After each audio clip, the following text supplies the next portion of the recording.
The immense volume of sugar defied all conventional municipal cleaning and ensured the psychological scar was permanent. The cleaning efforts, the massive operation using salt water and steam, were ultimately futile against the material science of sugar saturation.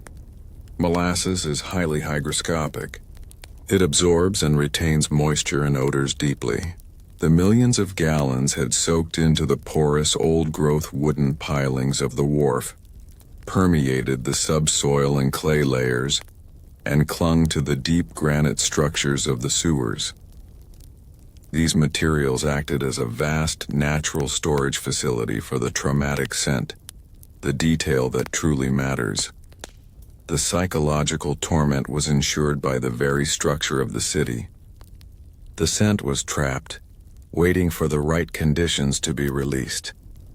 On a hot, damp day, the retained warmth and humidity would cause the sugar residue to ferment and vaporize, effectively reactivating the air's contamination. This meant that the disaster was not a single historical event, but a recurring environmental episode for the survivors.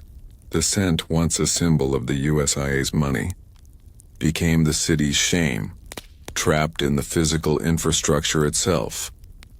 The psychological consequence of this entrenchment was the realization that the corporate crime was physically indelible. The government and technology could remove the wreckage, but they could not cleanse the earth. The constant fear among the residents was that the ground beneath their feet was still sick, infected by the residue of the sweet death.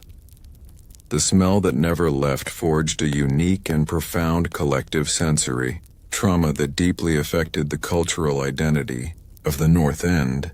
The community's shared perception of their environment was permanently altered, becoming a defensive, hyper-vigilant posture against sensory threat. The memory of the grotesque, the thick, heavy, suffocating syrup was immediately evoked by the cloying odor. This ensured that the communal identity became intrinsically linked to the trauma. The neighborhood was known not just for its rich immigrant culture, but as the place that was drowned in sugar, its air carrying the ghost of the disaster. The detail that truly matters. This shared sensory experience created a unique form of historical paranoia. The older generations who experienced the event became the custodians of the sensory warning, teaching their children and grandchildren to fear the specific conditions, the hot, humid day, that brought the odor of betrayal back to the surface. This perpetuated the USIA's guilt across decades, ensuring the corporation was never truly forgiven or forgotten. The trauma was passed down through the atmosphere. The psychological resilience of the community, however, was also evident in this shared memory. The persistence of the smell, while traumatic, became a validation of their truth against the USIA's persistent lie of sabotage. The environment itself testified on their behalf, confirming that the catastrophe was structural negligence, not a foreign attack. The smell that never left was the community's enduring, atmospheric witness. In the courtroom, the smell that never left became a crucial, though unconventional, piece of evidence against the USIA. The victim's legal team successfully translated the subjective sensory experience of the community into objective, legal proof of the corporation's crime. The key to victory was proving that the persistence of the odor was directly linked to the nature of the tank's failure. The USIA insisted that any lasting odor must be residual decay from the port itself, but the lawyers focused on the scientific specifics of sugar saturation, the detail that truly matters. The lawyers used expert meteorological and chemical testimony to prove that the physical properties of the sugar residue, its stickiness and high retention rate, were unique to the molasses disaster and incompatible with a high heat explosion.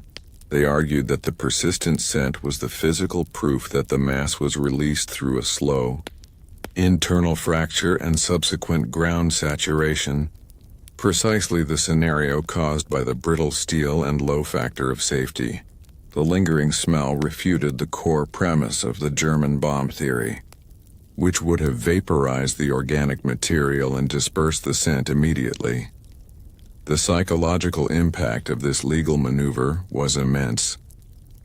The court was forced to accept the community's chronic sensory suffering as a quantifiable measure of the disaster's uniqueness and criminal origin.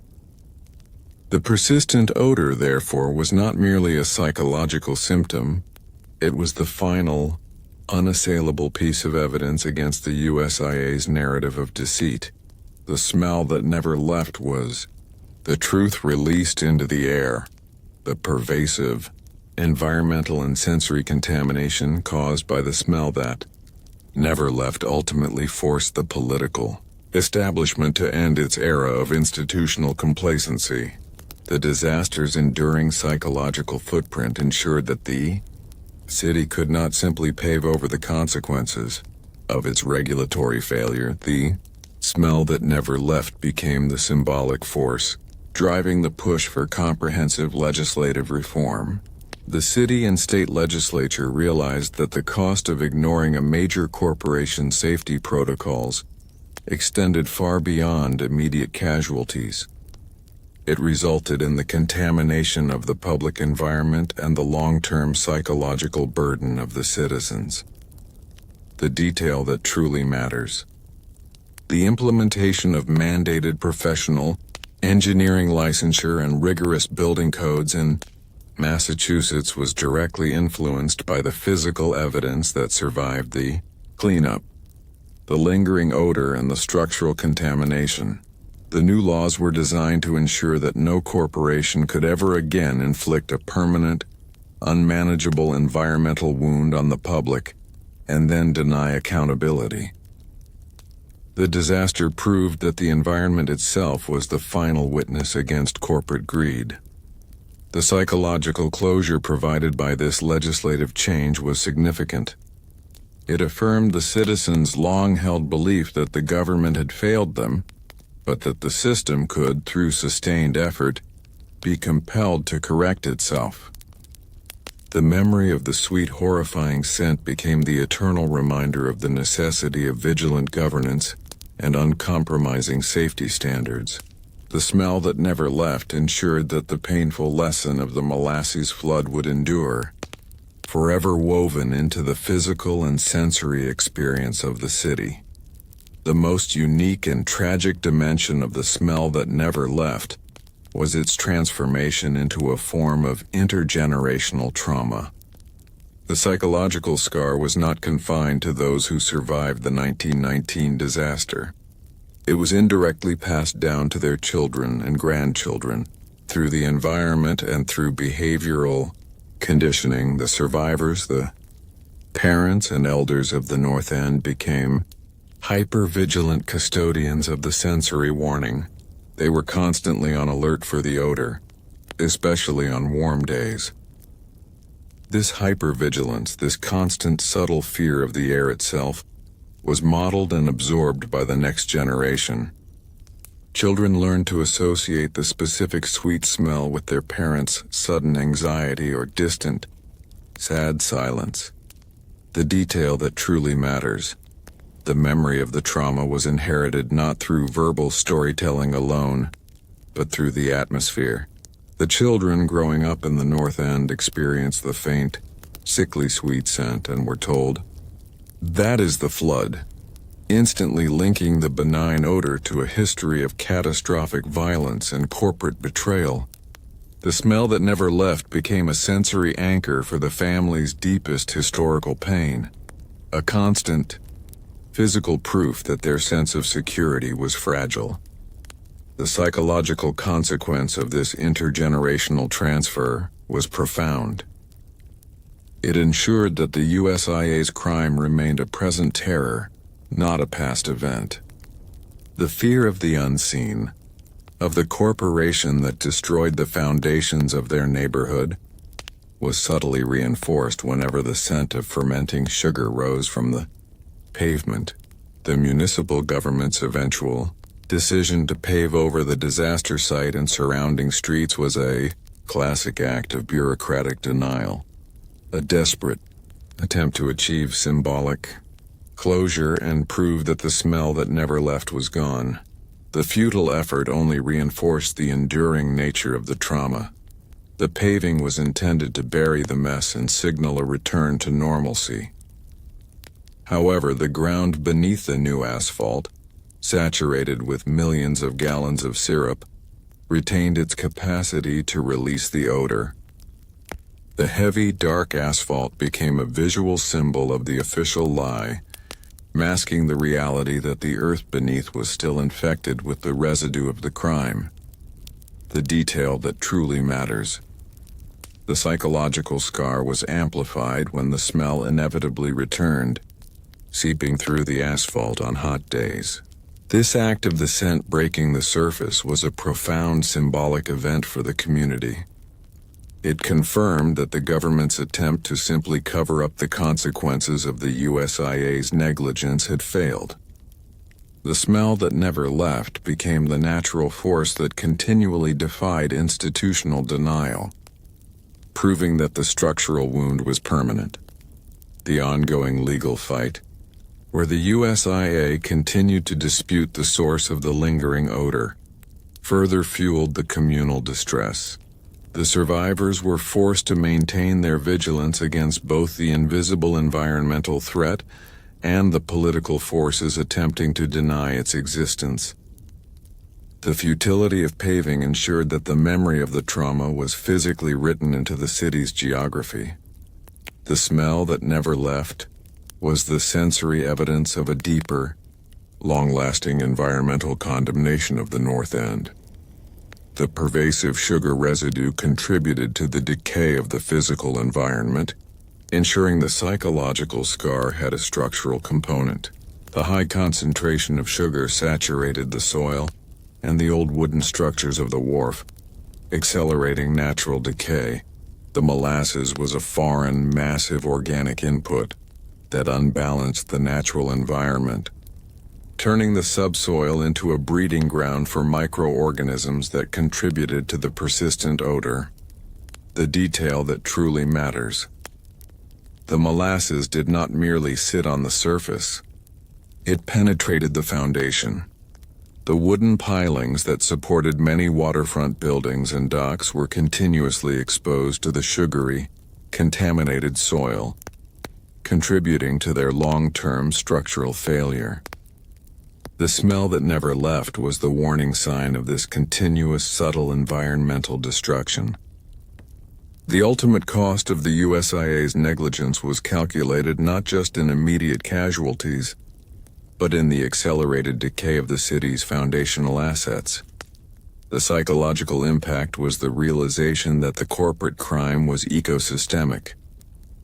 The USIA had poisoned the air and the ground, turning the natural environment against the residents. This understanding ensures the disaster resonates with modern anxieties about industrial pollution and environmental justice.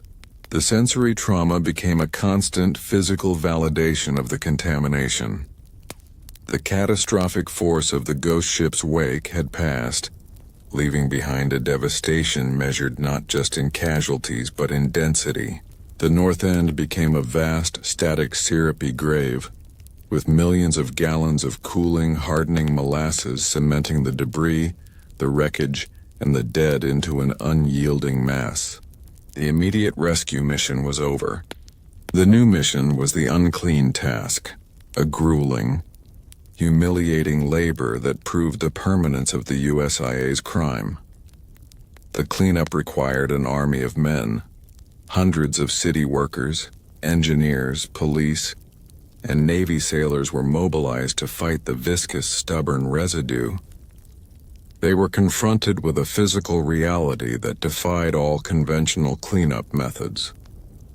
The molasses, having transitioned into a rock-hard, sugar-based glue, clung tenaciously to every surface, mocking the urgency of their labor. The detail that truly matters. The sheer inertia of the solidified molasses was the primary antagonist. Shovels chipped, but the mass resisted. Steam shovels struggled, but the sticky surface clogged their mechanisms. The cleanup was a battle against the unique material properties that the USIA had deliberately chosen to ignore. The workers were forced into a form of Sisyphean labor, exerting massive physical energy only to achieve minimal, slow results against the immovable mass. This task was a public humiliation for the city. It exposed the municipality's profound failure to contain the disaster. The cost of the USIA's cheap steel was now measured in man-hours, equipment damage, and the visible months-long paralysis of a major commercial district. The workers, many of them immigrants themselves, endured the physical punishment of fighting the very material that had killed their neighbors. The physical resistance of the molasses glue in the frozen city quickly forced the authorities to abandon conventional methods, plunging the cleanup into a desperate, unconventional corrosive war. The decision to use salt water was an act of profound structural betrayal against the city itself. The solution was brutal and necessary. The city employed high-pressure hoses and fireboats to continuously spray the molasses-coated streets with massive volumes of freezing salt water pumped directly from the Boston harbor. The salt, a powerful solvent for the sugar, and the sheer hydraulic force were necessary to break the adhesive bonds of the hardened syrup. The detail that truly matters. This method inflicted severe secondary damage on the city's infrastructure. The corrosive salt water saturated the subsoil, accelerated the decay of the old wooden wharf pilings, and damaged the foundations of structures that had survived the initial wave. The USIA's negligence forced the city to inflict structural harm upon itself, just to remove the physical remnants of the corporate crime. The cost of this corrosive war far exceeded the value of the tank itself, confirming the extent of the financial catastrophe. The psychological burden on the engineers was heavy. They were forced to make an impossible ethical calculus, sacrificing the long-term integrity of the harbor structures for the immediate, desperate need to clear the death trap. The sight of continuous high-pressure streams of salt water washing away the molasses reinforced the absurdity of the entire situation. A major American city brought to its knees, fighting a non-flammable, non-toxic, yet utterly destructive food product. The unclean task inflicted a unique and pervasive sensory torment on the army of men fighting the viscous mass. The cleanup was not just physically grueling. It was a continuous psychological assault delivered by the stench and the sticky contamination. The air around the cleanup zone was saturated with the powerful, heavy and nauseatingly sweet aroma of fermenting molasses. This odor clung stubbornly, coating the workers' clothes, hair, and tools, ensuring that the trauma was carried with them even when they left the disaster area. The smell of sweet sugar, intrinsically linked to childhood comfort, was recast as the odor of death and relentless, physical contamination. The detail that truly matters. The persistent stickiness was a physical manifestation of the psychological scar. The workers were literally fighting a substance that refused to let go. The continuous frustrating contact with the sticky residue led to deep sensory aversion. This contamination was the USIA's final, physical punishment, ensuring that the workers suffered a unique form of sensory PTSD, a lasting association between the smell of baking and the sight of entombed corpses. The psychological consequence of this sensory siege was profound demoralization. The laborers, already exhausted by the Sisyphean nature of the task, were constantly reminded of the grotesque irony. They were fighting a sweet substance that was actively, physically repelling their efforts. This degradation of their labor was a central theme of the moral betrayal. The unclean task extended into the terrifying, claustrophobic environment beneath the streets, where the Molasses launched a subterranean siege against the city's sewer system. The army of men had to descend into the dark, confined spaces to fight a hidden, unyielding enemy. The millions of gallons of syrup, forced into the granite-lined pipes by the initial washing, had solidified into rock-hard tubes of sugar concrete. This rendered the vital waste disposal arteries of the North End completely useless, posing a severe public health risk and escalating the structural crisis. The detail that truly matters, the psychological horror of the subterranean cleanup, was the combination of claustrophobia and sensory assault. Workers, often wearing minimal protective gear, had to descend into the cold, dark, enclosed sewers and physically chip away the solidified molasses using picks, axes, and steam drills. The sickeningly sweet odor, concentrated in the confined space, was overwhelming, making the labor dangerous and psychologically taxing. This prolonged, months-long effort of excavating a corporate product from the city's internal organs proved that the USIA's negligence had inflicted a deep, systemic wound. The workers engaged in this hidden labor became the ultimate witnesses to the pervasive, unmanageable nature of the contamination, reinforcing the public's fear that the city itself was infected by the corporate crime. The monotonous, back-breaking labor of the army of men in the unclean task transcended mere physical recovery. It became a continuous, powerful act of moral testimony against the USIA's persistent lie of German sabotage. The USIA continued to push the bomb theory, claiming the bizarre chaos was due to external forces.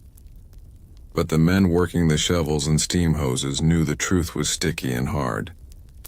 They knew that no bomb could create such a unique, unyielding physical residue that required weeks of saltwater blasting to remove. The detail that truly matters, the physical properties of the solidified molasses, its specific density, its adhesion, and its refusal to be easily dispersed, became the workers' irrefutable evidence. The continuous agonizing labor proved that the enemy was not dynamite, but viscosity and negligence. Every chip of an axe against the sugar concrete was a physical denial of the corporate lie. Their shared, exhausting effort created a powerful communal bond of truth against the deceptive narrative. The psychological relief for the workers lay in this physical certainty. While the lawyers debated in the press, the men in the streets were confronted daily with the tangible, sticky proof of the structural crime. The cost and duration of the cleanup served as a massive, quantifiable exhibit for the court, proving that the USIA was responsible for engineering an unmanageable crisis. The unclean task extended into the ultimate environment of finality, the Boston Harbor. The relentless labor continued on the waterfront as the recovery teams fought to find the missing, confirming the vast, devastating reach of the ghost ship's wake. The search for the final missing victims, those swept off the docks or carried away by the tide, was a long, drawn-out ordeal that dragged the psychological trauma across weeks and months. The harbor became the final dark repository of the USIA's crime, the detail that truly matters. The heavy, sticky molasses, while dispersed in the water, clung to the bodies, providing a temporary cold preservative. This fact ensured that when the victims were finally recovered, often far from the initial blast site, they were found in a condition that allowed for identification, but also prolonged the family's agony. The Navy and police were forced to continually drag the harbor floor, their efforts a grim, ritualistic confrontation with the persistent reach of the corporate failure. The psychological impact of the harbor recovery was the realization that the unclean task was borderless. The disaster was not contained by municipal streets. It had infected the sea itself. The final discovery of Cesare Niccolo 4 months later confirmed that the recovery was not a swift conclusion, but a sustained period of cruelty that the USIA's negligence guaranteed. The unclean task extended beyond the retrieval of bodies and the clearing of streets. It encompassed the agonizing, symbolic defeat and the loss of personal and public artifacts. The sheer volume and sticky nature of the molasses ensured that little could be salvaged, amplifying the psychological loss for the community. The homes of the North End, particularly the tenements that were crushed and submerged, contained every item of the immigrants' meager, hard-won possessions: clothing, furniture, family heirlooms, and documentation. The molasses did not simply wet these items. It permeated and adhered to them, coating everything in a dense, sticky, unsalvageable layer. The detail that truly matters. The psychological trauma was immense because the molasses dictated that material memory was destroyed. Rescuers and recovery teams occasionally found items that were still structurally intact, but they were hopelessly glued together, heavy with the adhering syrup and emitting the sickeningly sweet odor. The effort required to clean and restore these items was often greater than the items were worth, forcing the survivors to endure the sight of their possessions being discarded as toxic waste. This destruction of material history was the USIA's final, thorough act of cultural violence.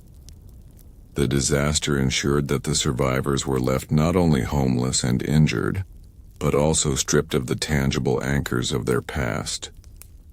The unclean task became a process of confirming this complete material loss, further cementing the emotional bankruptcy inflicted by the corporate crime. The severity of the unclean task was confirmed by the Molasses' complete success in launching a subterranean siege against the city's vital systems.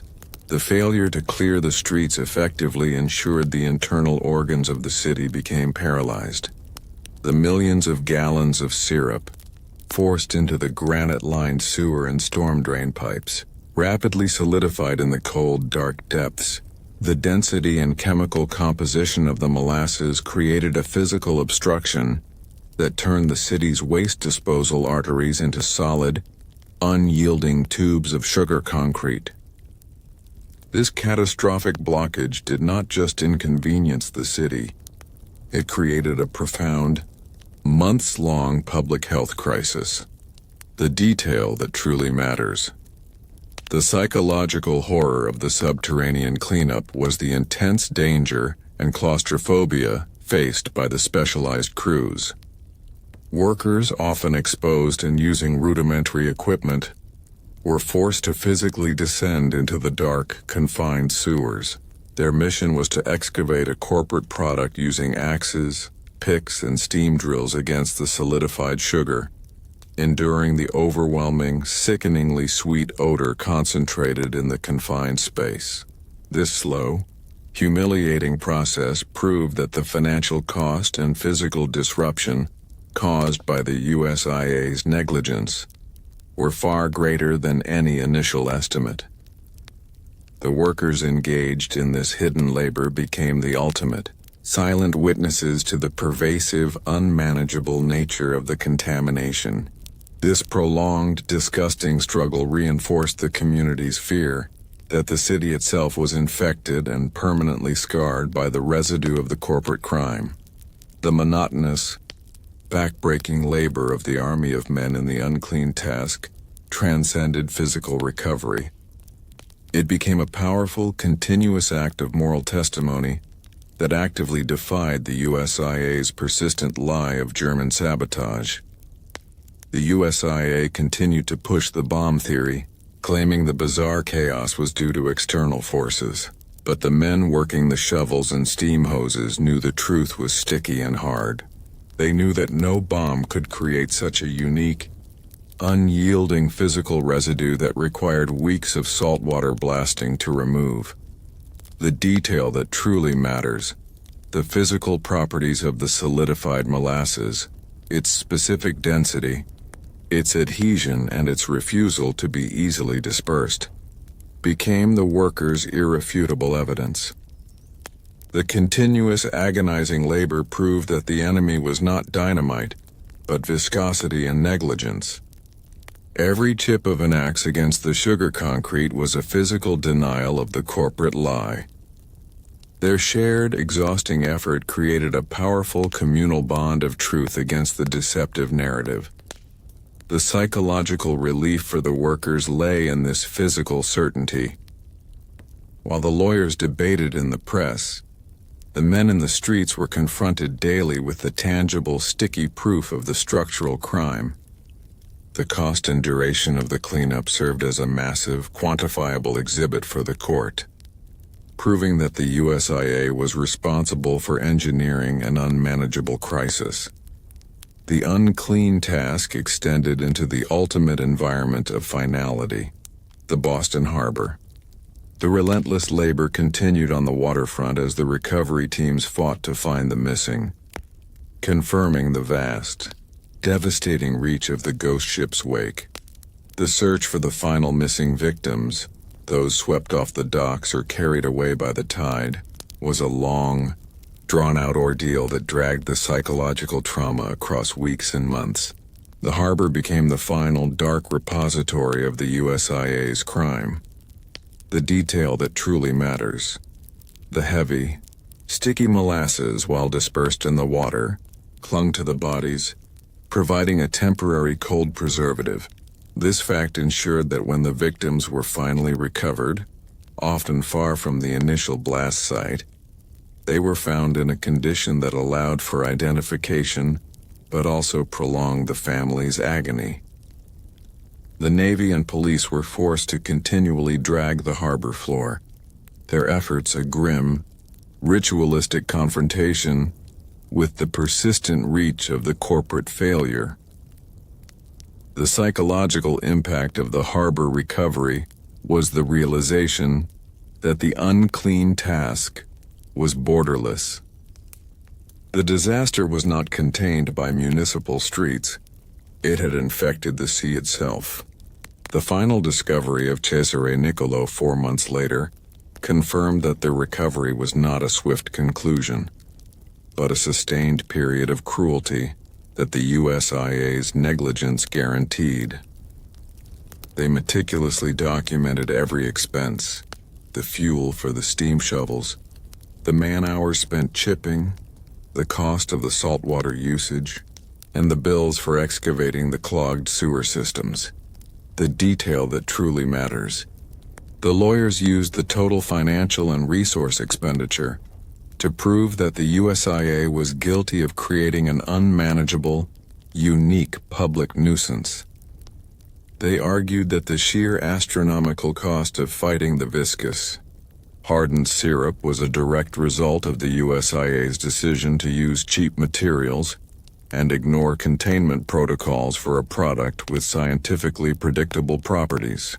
The difficulty of the cleanup proved that the corporation had unleashed an unforeseen level of chaos on the city. The psychological impact of this legal tactic was immense. It transformed the gruesome images of the cleanup into irrefutable financial facts. The USIA's initial saving of a few $1,000s on thicker steel plates was juxtaposed against the millions of dollars the city was forced to spend just to remove the residue. This comparison became the definitive financial proof that corporate indifference is exponentially expensive. The massive cleanup bill was a physical consequence of the moral failure. The army of men engaged in the unclean task, the laborers, sailors, and police who endured the gruesome cleanup, became the unassailable, non-academic witnesses of wretchedness whose collective experience reinforced the victim's legal claims. The victim's legal strategy centered on the sensory and physical testimony of these workers. Unlike the corporate executives, these men had direct physical contact with the consequence of the crime. The cold, sticky, sickeningly sweet, body-entombing mass. Their testimonies were simple, direct, and emotionally resonant. The detail that truly matters. The laborers testified about the impossible viscosity, the constant physical defeat, the need to use axes to break the sugar glue, and the horrifying nature of recovering the glazed dead. This first-hand account of the molasses' unique physical properties directly refuted the USIA's scientific claims that the substance was easily dispersed or vaporized.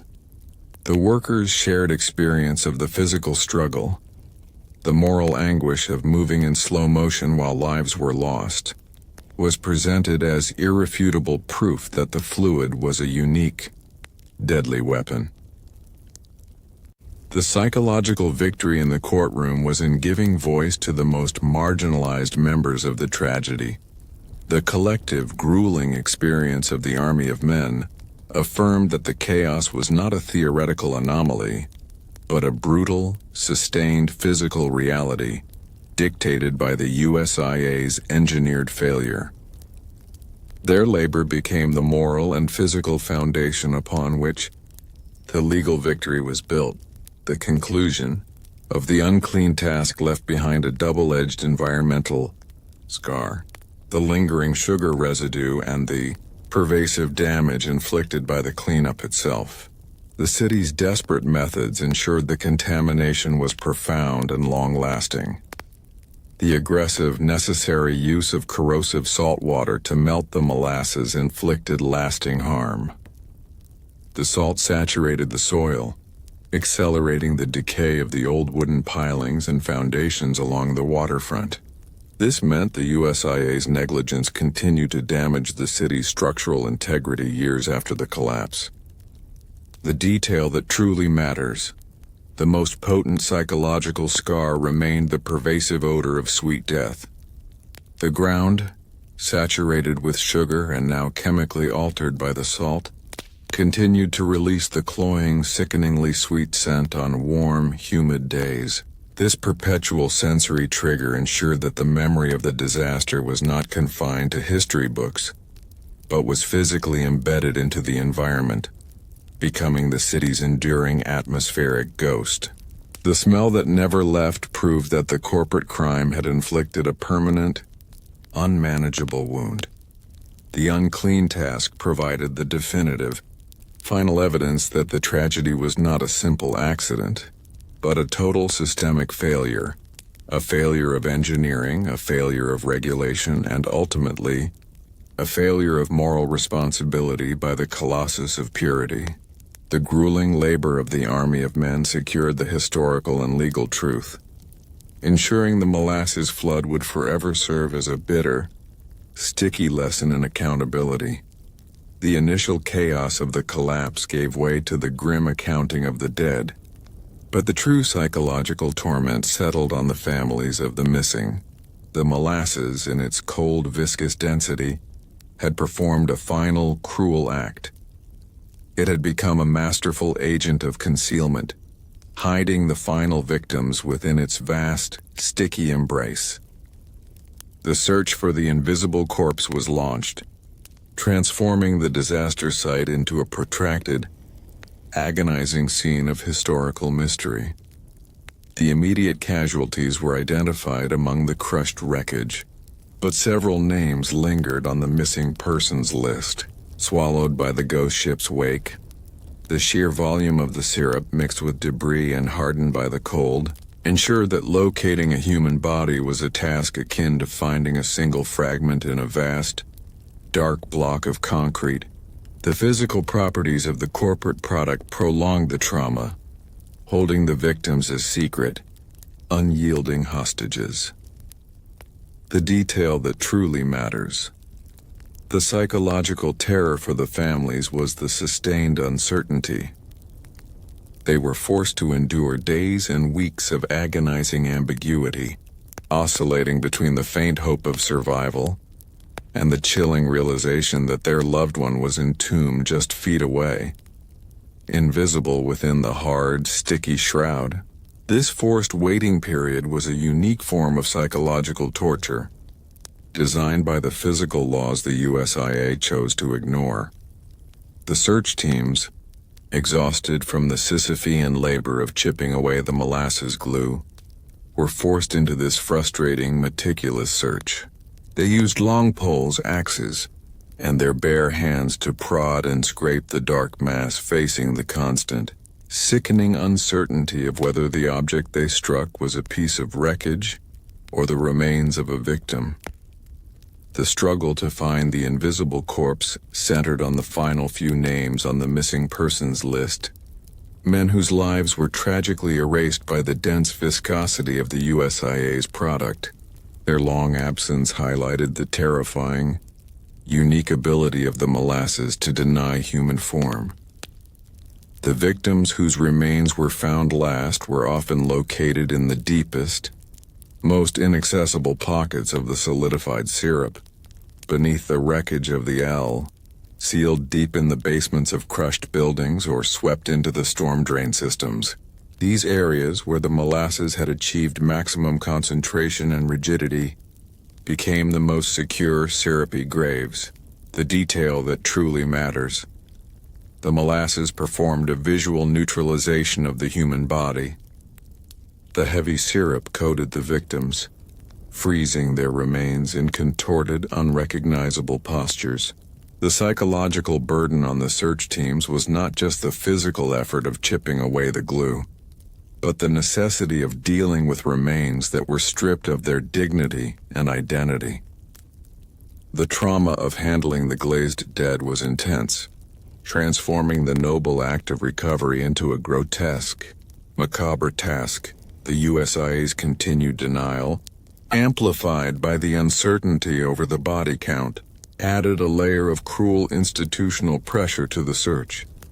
The corporation fueled the suspicion that the missing might not be missing at all, but merely fabricated to inflate the casualty count.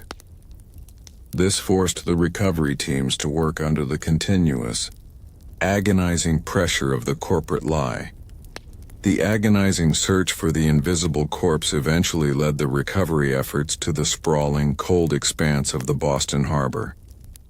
The harbor became the final, unwilling recipient of the USIA's crime, holding the last, darkest secrets of the disaster.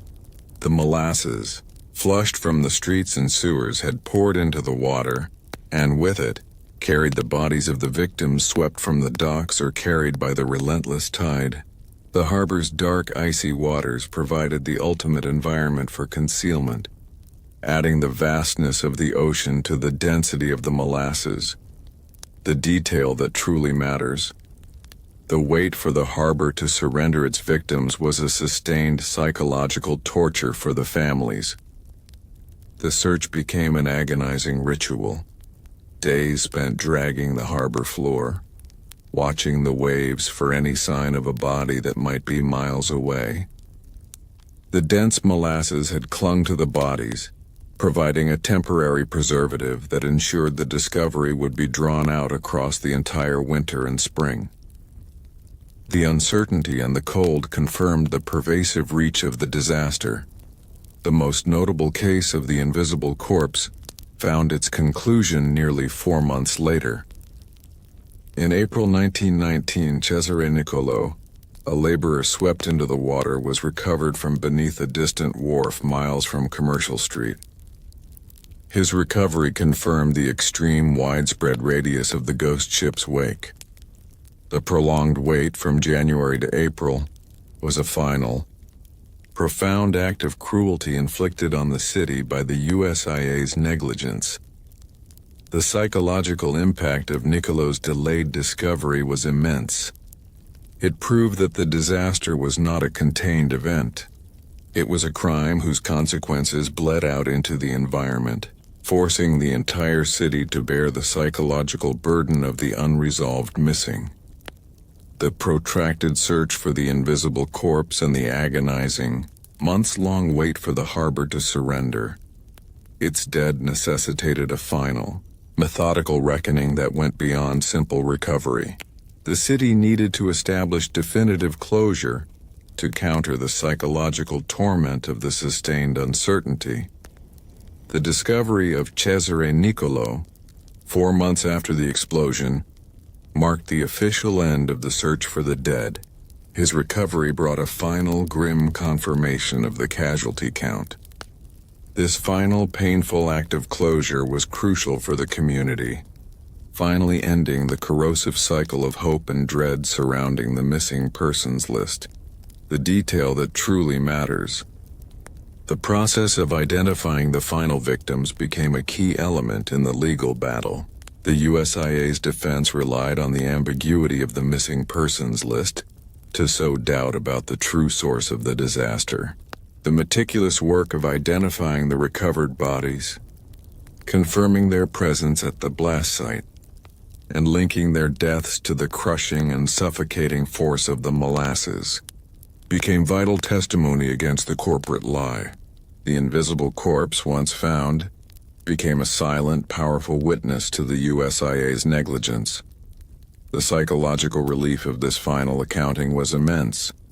The families could finally begin to mourn, replacing the sustained, gnawing anxiety of the missing with the finality of grief. The city could officially transition from the desperate phase of search and rescue to the systematic phase of cleanup and litigation. The invisible corpse symbolized the USIA's deepest shame. The corporation's product was so destructive, so uniquely viscous, that it successfully concealed the evidence of its crime for months, dragging the psychological trauma across the entire winter and spring. Even after the official search concluded and the final bodies were recovered, the psychological shadow of the invisible corpse lingered, embedding a deep-seated paranoia and distrust within the North End community. The fear was that the molasses had succeeded in hiding more than just the known victims. The immense volume of syrup, its density, and its penetration into the subterranean structures ensured that the possibility of unrecovered remains remained a terrifying low-grade anxiety for years. The physical reality of the molasses, its ability to seal and conceal, had proven to be greater than the city's capacity to search. The detail that truly matters. The lingering fear was that the molasses had created permanent, unyielding tombs within the foundations and sewer systems, holding a secret body count that would never be known. This anxiety fueled the continuing belief that the disaster was far worse than the official records indicated, reinforcing the communal feeling that the corporate crime had successfully defrauded justice. The psychological toll on the survivors was the constant, low-level dread that their environment was still contaminated and held a hidden, macabre secret.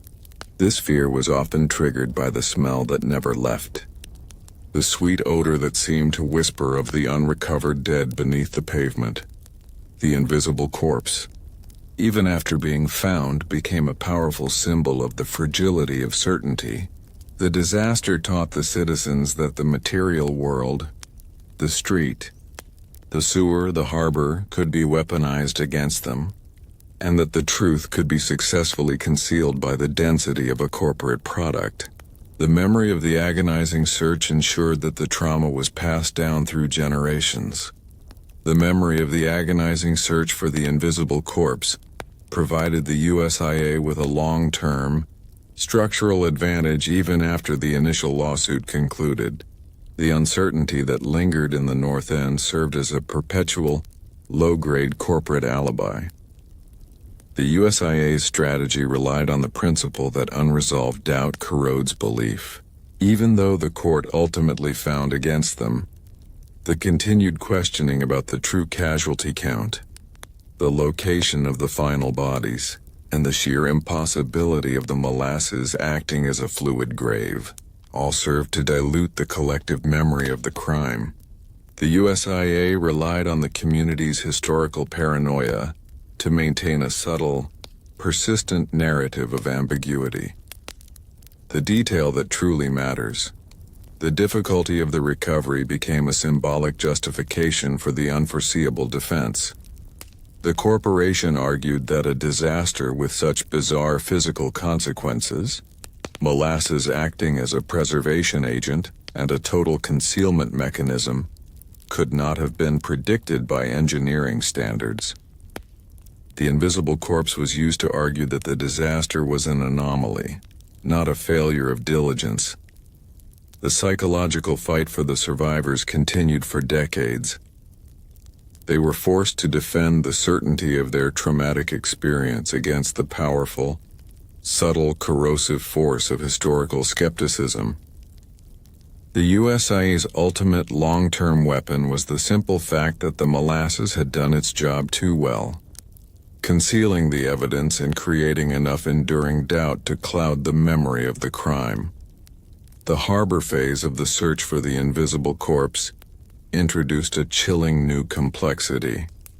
The molasses, in its final descent to the water, created a shifting, fluid graveyard where the certainty of location was constantly undermined by the unseen currents. The recovery efforts were plagued by this environmental uncertainty.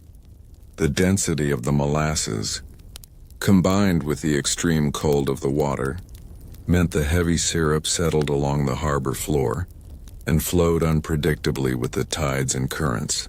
Bodies swept into the water were encased in a film of the dark, dense fluid, making them invisible to surface searches. They became subjects of a unique aquatic concealment, their final resting places dictated by the unpredictable movements of the harbor water. The detail that truly matters. The psychological torment for the families was intensified by the knowledge that the missing might be anywhere. The disaster was no longer confined to a single fixed area of wreckage. It was spread across the vast cold water. The search teams, naval personnel and police, were forced to adopt tedious, painstaking methods, relying on drag lines and small boats to slowly and systematically scour the harbor bottom. This long, drawn-out process was a grim technological confrontation with the unbounded reach of the molasses tragedy. The recovery of bodies weeks and months later, often far from the blast site, confirmed the sheer scale of this fluid dispersal.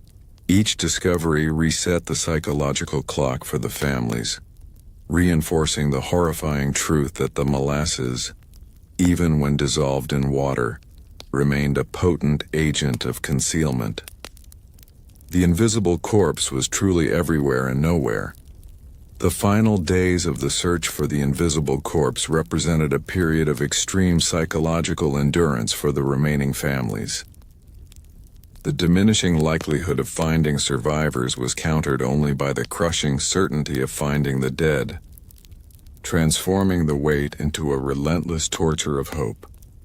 As the weeks passed, the recovery teams transitioned from desperate search to methodical inventory. The focus shifted from finding a miracle survivor to simply achieving closure, the agonizing necessity of bringing the missing home, even if deceased. The freezing temperatures and the nature of the molasses offered no realistic possibility of finding anyone alive. Yet hope remained a cruel psychological burden. The detail that truly matters. The emotional high point and subsequent low point of the recovery were tied directly to the final roll call. Each identified body provided closure for one family, but magnified the dread for those still waiting. The sustained trauma of watching bodies slowly emerge from the wreckage encased in the dark, sweet syrup was immense. The workers had to endure the visible physical transformation of the bodies, the constant smell, and the knowledge that every day they worked was a further testament to the USIA's guilt. The psychological impact of this protracted process was felt across the city. The invisible corpse became a societal wound, a constant visible symbol of the failure to account for all the victims of the corporate crime. The city was forced to publicly acknowledge the months-long struggle to simply count the dead, confirming the immense destructive power of the molasses. Once recovered, the invisible corpse transformed from a macabre object of search into an unassailable piece of scientific testimony in the subsequent legal battle. The unique state of the victim's remains provided physical proof that directly contradicted the USIA's bomb lie. The defense attorney, George A. Schneider, leveraged the forensic examination of the recovered bodies, the condition of the victims, the absence of high-heat trauma, the evidence of suffocation by adhesion, and the crushing injuries. All pointed to a slow, hydraulic force consistent with the sudden release of a dense fluid. The detail that truly matters, the bodies recovered, particularly those entombed in the molasses glue, provided irrefutable evidence of the viscosity trap. The fact that air was sealed off and that the syrup clung tenaciously to the airways confirmed the scientific scenario. Death by structural collapse and immobilization, not by explosive blast. The invisible corpse, once visible, served as the ultimate witness against the USIA. The victim's final, agonizing physical state was a direct result of the structural failure, not external sabotage. The psychological victory for the victims was achieved when the court was forced to acknowledge the physical state of the remains as objective truth. The grotesque reality of the suffocated victims provided the necessary moral weight to dismantle the USIA's sophisticated political lie. The recovered body served as a permanent, chilling reminder that the disaster was a crime of materials and indifference. Even after the final body was identified and the legal verdict delivered, the psychological shadow of the invisible corpse lingered, leaving a permanent, unresolved wound on the North End community. The trauma of the prolonged search ensured that the memory of the disaster would endure as a symbol of vulnerability. The enduring psychological scar was the fear that the molasses had succeeded in hiding a secret. The immense volume and density of the syrup, its ability to penetrate sewers and foundations, fueled the belief that the official count was low, and that unrecovered bodies might still lie entombed beneath the pavement. This anxiety was a perpetual low-level dread that the corporate crime had successfully achieved a final, macabre act of concealment, the detail that truly matters. The invisible corpse became a potent symbol of systemic vulnerability. The disaster taught the citizens that their government could not even guarantee a complete accounting of the dead when faced with the overwhelming power and physical unique properties of a corporate product. The memory of the agonizing, futile search ensured that the trauma was passed down through generations, becoming interwoven with the fear of unchecked industrial power. The story of the invisible corpse is the final, chilling testament that the tragedy was not a simple event that ended with the cleanup. The molasses, in its final sticky act of concealment, guaranteed that the psychological scars of the North End would remain deep, unresolved and forever tied to the sweet, horrifying odor of the corporate crime. When the colossal boom reverberated across Boston, the news did not arrive at the USIA corporate headquarters in the calm language of an official report. It arrived as a raw burst of unfiltered panic. This was the moment the colossus of purity, the corporate giant that had long operated above the petty concerns of safety and regulation, realized its profound vulnerability. The massive structural failure on Commercial Street was not just a local accident. It was a crisis that threatened to liquidate the company's carefully constructed shield of patriotic necessity and profit. The initial phone call, the one that reached the executives far from the sticky, cold chaos of the North End, was a moment of pure, unadulterated corporate panic. The facts were simple. The tank was gone, the molasses was loose, and people were dead. The executives, insulated by distance and layers of bureaucracy, had only seconds to process the unimaginable. Their budget-driven decision to use cheap steel had yielded a disaster of historical proportions. The detail that truly matters. The psychological shift was immediate. The company's primary concern instantly pivoted from saving lives to saving capital. The value of the tank, the cost of the lost molasses, and most terrifyingly, the scale of the inevitable civil liability lawsuits, this financial threat drove every subsequent decision. The lives lost were reduced to financial variables in a catastrophic risk assessment. The immediate reaction was total denial and frantic obfuscation. The executives knew with chilling certainty that their internal documents, the reports dismissing Isaac Gonzalez, the lack of an engineering seal, the budget memos mandating cold riveting, were a direct confession of criminal negligence. Their first unspoken directive was to create a plausible alternative reality. The phone call that tried to rewrite history quickly moved from panic to calculated invention. The USIA executives, recognizing the sound of the collapse was easily mistaken for an explosion, seized upon the single most convenient and psychologically resonant enemy available, the German anarchist saboteur. The strategy was brilliant in its cynicism. America had just emerged from World War I. And the public mind was already saturated with paranoia, fear of foreign enemies, and anxiety over radical labor movements. By blaming an anarchist bomb, the USIA instantly recast the catastrophe from an act of corporate greed into a tragic, unavoidable act of warfare. This psychological manipulation was their first and most critical move in the PR battle. The detail that truly matters. The USIA essentially used the nation's collective trauma as a shield. They claimed that the tank, being a vital source of alcohol for munitions production, was an obvious target for foreign agents. This gave them patriotic cover, effectively daring the city of Boston and the press to question a company that was supposedly a victim of post-war chaos. The invisible enemy was created to divert all investigative energy away from the company's brittle steel and Arthur Gell's negligence.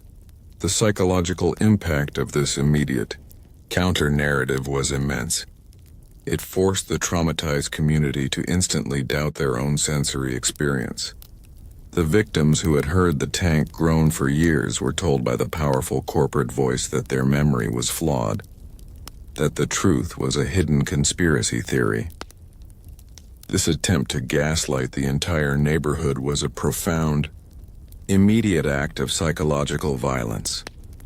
The initial corporate panic demanded immediate physical control of the disaster site to manage the evidence that threatened to expose their crime. Before the city could establish proper forensic protocols, the USIA attempted to seize operational control of the scene. The USIA dispatched agents and lawyers to Commercial Street with frantic haste. Their immediate goal was to establish a presence, manage the narrative on the ground, and most importantly, control the flow of information and physical evidence. They were determined to prevent the wreckage, the tangible proof of the thin steel and faulty rivets, from being analyzed by anyone not loyal to the corporate defense. The detail that truly matters. The USIA actively interfered with the initial cleanup and recovery efforts. They offered immediate, unrequested assistance, primarily to ensure that their personnel had access to the wreckage. The priority was not recovery, but selective examination and removal of material that might confirm a structural failure. They were already hunting for any piece of debris that could be vaguely labeled explosive residue to support their lie, while simultaneously attempting to hide the large, jagged fragments of the low manganese steel that proved brittle fracture. The psychological implication of this maneuver was the realization of the corporation's chilling premeditation. They had a protocol for disaster management designed not for safety, but for liability evasion. The scene of the heroic rescue was simultaneously a highly contaminated corporate crime scene, where the very evidence of the truth was under threat of concealment. The effectiveness of the corporate panic relied heavily on the municipal vacuum created by the city's own regulatory failure. The same institutional indifference that allowed the tank to be built without oversight now facilitated the USIA's narrative control. The city of Boston, overwhelmed by the unique scale and grotesque nature of the disaster, the crushed firehouse, the bizarre medium, the immediate trauma, was in a state of chaos. The police and fire chiefs focused on saving the trapped and managing the sticky, chaotic aftermath were easy prey for the USIA's sophisticated, high-level legal machine. The detail that truly matters. The USIA exploited the lack of clear jurisdictional lines. There was no single authoritative city engineer or disaster response team empowered to immediately seize the site and mandate an impartial forensic investigation. The absence of a strong, prepared government presence allowed the USIA's narrative to take hold in the press immediately. The executives, far from the physical mess, directed the flow of the lie, ensuring the local police were distracted by the hunt for bomb remnants rather than the investigation into the tank's blueprints. The psychological impact of this municipal disorganization was the realization of the city's structural weakness. The government, designed to be the ultimate protector, was paralyzed by the combination of its own regulatory negligence, Subtitle 7, and the overwhelming nature of the catastrophe. The USIA's phone call was effective because the government's answering machine was broken. The corporate panic was immediately channeled into a long-term strategy of attrition designed to break the victim's will to seek justice. The USIA knew that a protracted legal battle would be financially impossible for the largely working class, immigrant community of the North End. The initial stages of the legal defense were not about winning the facts. They were about maximizing the cost, delay, and psychological distress of the plaintiffs. The USIA employed massive resources, planning to bury the victims in paperwork and court appearances, forcing them to relive the trauma repeatedly. The detail that truly matters. The USIA's defense team engaged in relentless, intrusive discovery, demanding depositions from every surviving family member, laborer, and dock worker, forcing them to detail the horrific sensory experience of the collapse and the agonizing loss of their homes and loved ones. This maneuver was deliberately designed as a form of legal torture, hoping the emotional and financial burden would force the victims to settle quickly for a fraction of what they were owed. The psychological toll on the victims was profound. They had survived the physical terror of the molasses only to be subjected to the cold, calculated cruelty of the corporate legal machine. Their pursuit of justice became a sustained act of emotional and financial survival, transforming the courtroom into a battleground where the memory of their dead was constantly used against them.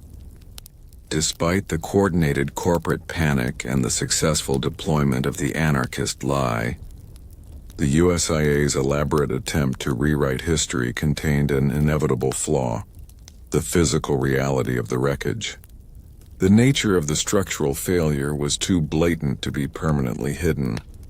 The massive, unyielding chunks of the tank's base recovered slowly from the molasses glue, presented a truth that no amount of corporate propaganda could erase.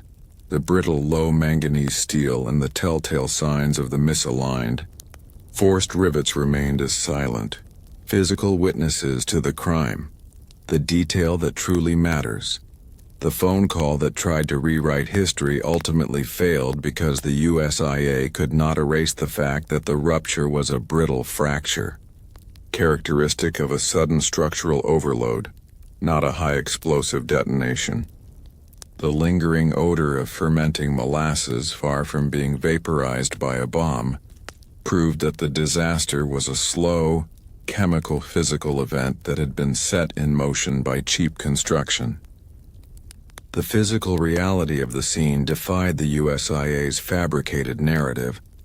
The psychological blowback was immense. When the victim's lawyers finally secured the analysis by Professor Swain, the cold, hard data of metallurgy and stress factors exposed the full depth of the corporate conspiracy. The USIA was found guilty not just of negligence, but of actively attempting to deceive the entire nation to protect their profit margins. The panic that launched the lie guaranteed that the ultimate legal penalty would be severe and precedent-setting. The corporate panic revealed a deep-seated ethical rot within the USIA hierarchy, where the immediate priority was securing paperwork over securing human life. The phone call that tried to rewrite history was the trigger for a deliberate, calculated attempt to manipulate the records and suppress the truth. The executives, operating in a state of financial terror, immediately ordered the isolation of all internal documentation related to the tank's construction. Their primary fear was the paper trail, the internal memos from Arthur Gell, the reports detailing the persistent leaks, and the budget requests that were denied in favor of cosmetic fixes. These documents were a direct, undeniable confession of gross negligence, the detail that truly matters. The psychological consequence of this panic was the immediate, total devaluation of human life in favor of corporate asset protection. While Navy sailors and police were struggling in the freezing molasses to save lives, USIA lawyers were likely scrambling to sanitize files, ensuring that any written record proving the structural warnings were ignored would disappear. This chilling indifference, the prioritization of a clean ledger over clear moral duty, was the essence of the corporation's crime. The effectiveness of this document control was predicated on the chaos at the blast site. The USIA relied on the fact that the initial municipal response was too disorganized to demand and secure the tank's blueprints and internal records immediately. This small window of opportunity, created by the city's own regulatory neglect, was brutally exploited by the USIA's panic. The corporate panic immediately required a buffer, a fall guy who could absorb the initial public and legal fury. Arthur Gell, the treasurer-turned-overseer who mandated the cheap construction, was instantly thrust into the role of the primary scapegoat. The USIA's legal strategy demanded that Gell be presented as an isolated, locally focused employee who acted without the knowledge or explicit direction of the high-level executives. The internal goal of the phone call that tried to rewrite history was to establish a clear separation. The disaster was Gell's failure, not the corporation's.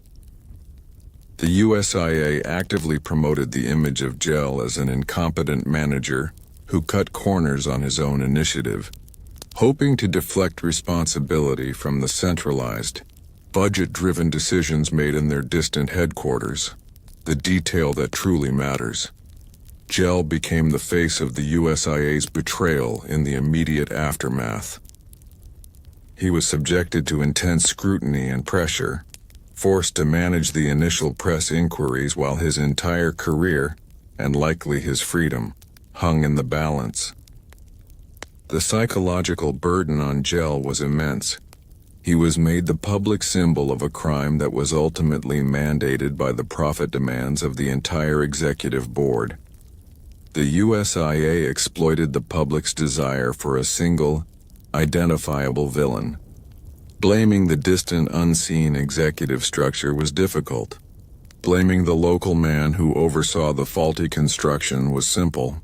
This cynical manipulation of the legal system's need for individual accountability was a defining feature of the USIA's panic response. The most effective component of the corporate panic was the systematic and immediate use of the press as a weapon. The USIA understood that the first narrative established would be the hardest to dislodge regardless of the physical evidence. The phone call that tried to rewrite history initiated a widespread campaign of media manipulation. Within hours of the collapse, USIA agents and lawyers were leaking information, often anonymously, that pushed the German sabotage narrative.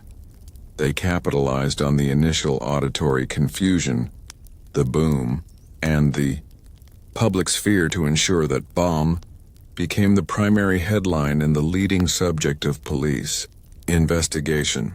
The detail that truly matters.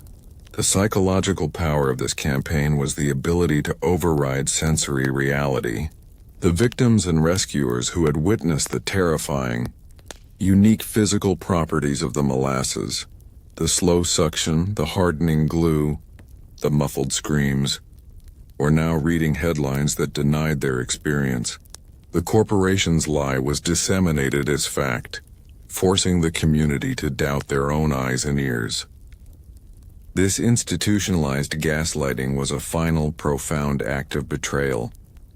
The USIA's swiftness in controlling the media narrative gave them a critical time advantage.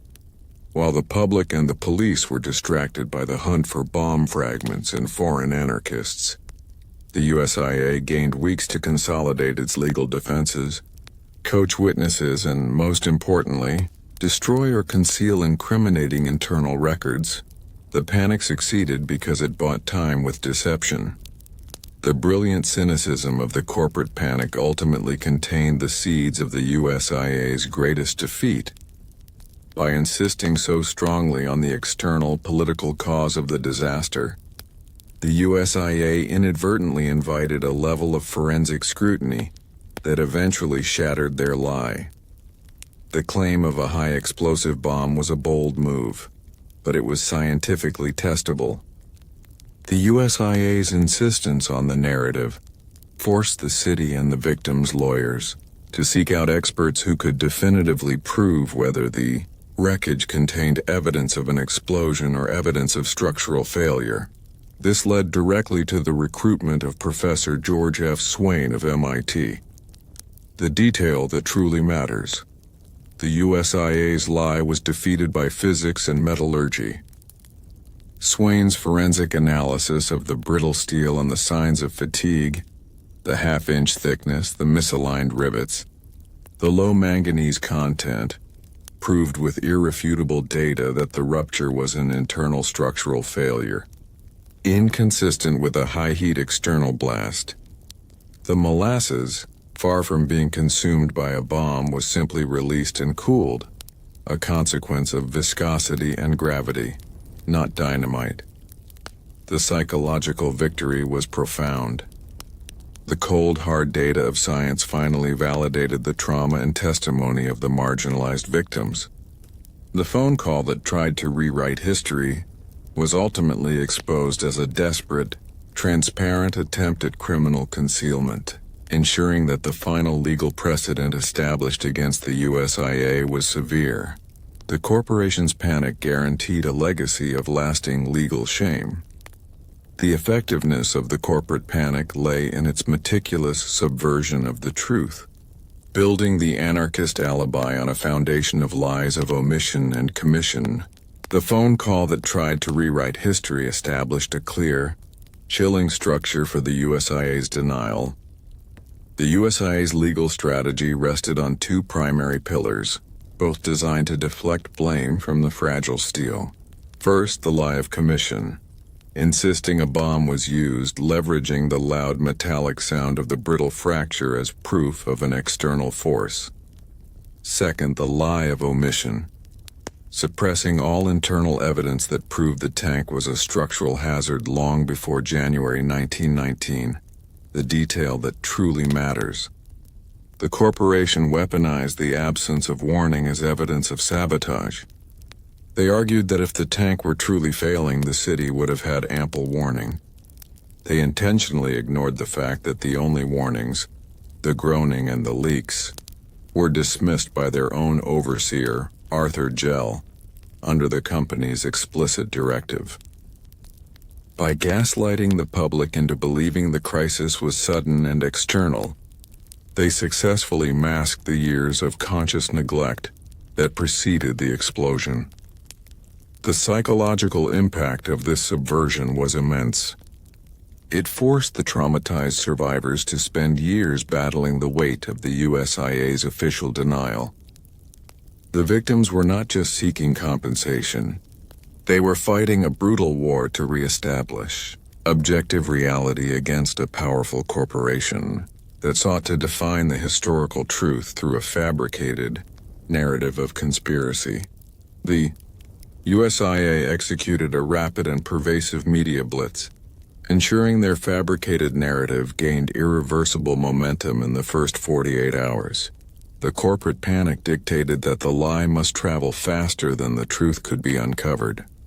The executives recognized the initial chaotic window was critical. They leaked the German sabotage theory anonymously to multiple newspapers, ensuring the story would gain traction and credibility through repetition.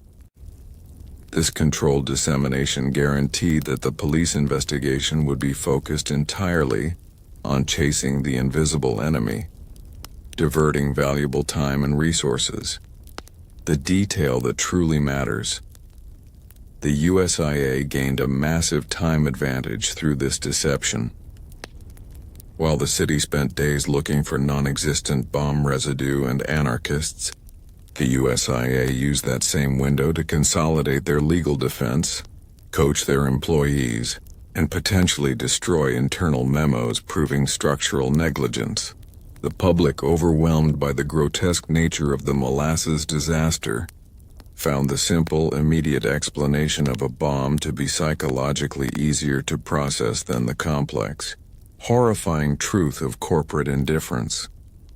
The psychological warfare was successful because it preyed on the national anxiety of the time. The USIA effectively used the specter of foreign radicals to mask the very real danger posed by unregulated American capitalism. The corporation's panic successfully manipulated the media, purchasing valuable time with a potent, cynical lie. Despite the coordinated brilliance of the corporate panic and the successful media blitz, the USIA's attempt to rewrite history ultimately contained its own fatal flaw. The physical reality of the molasses defied their propaganda.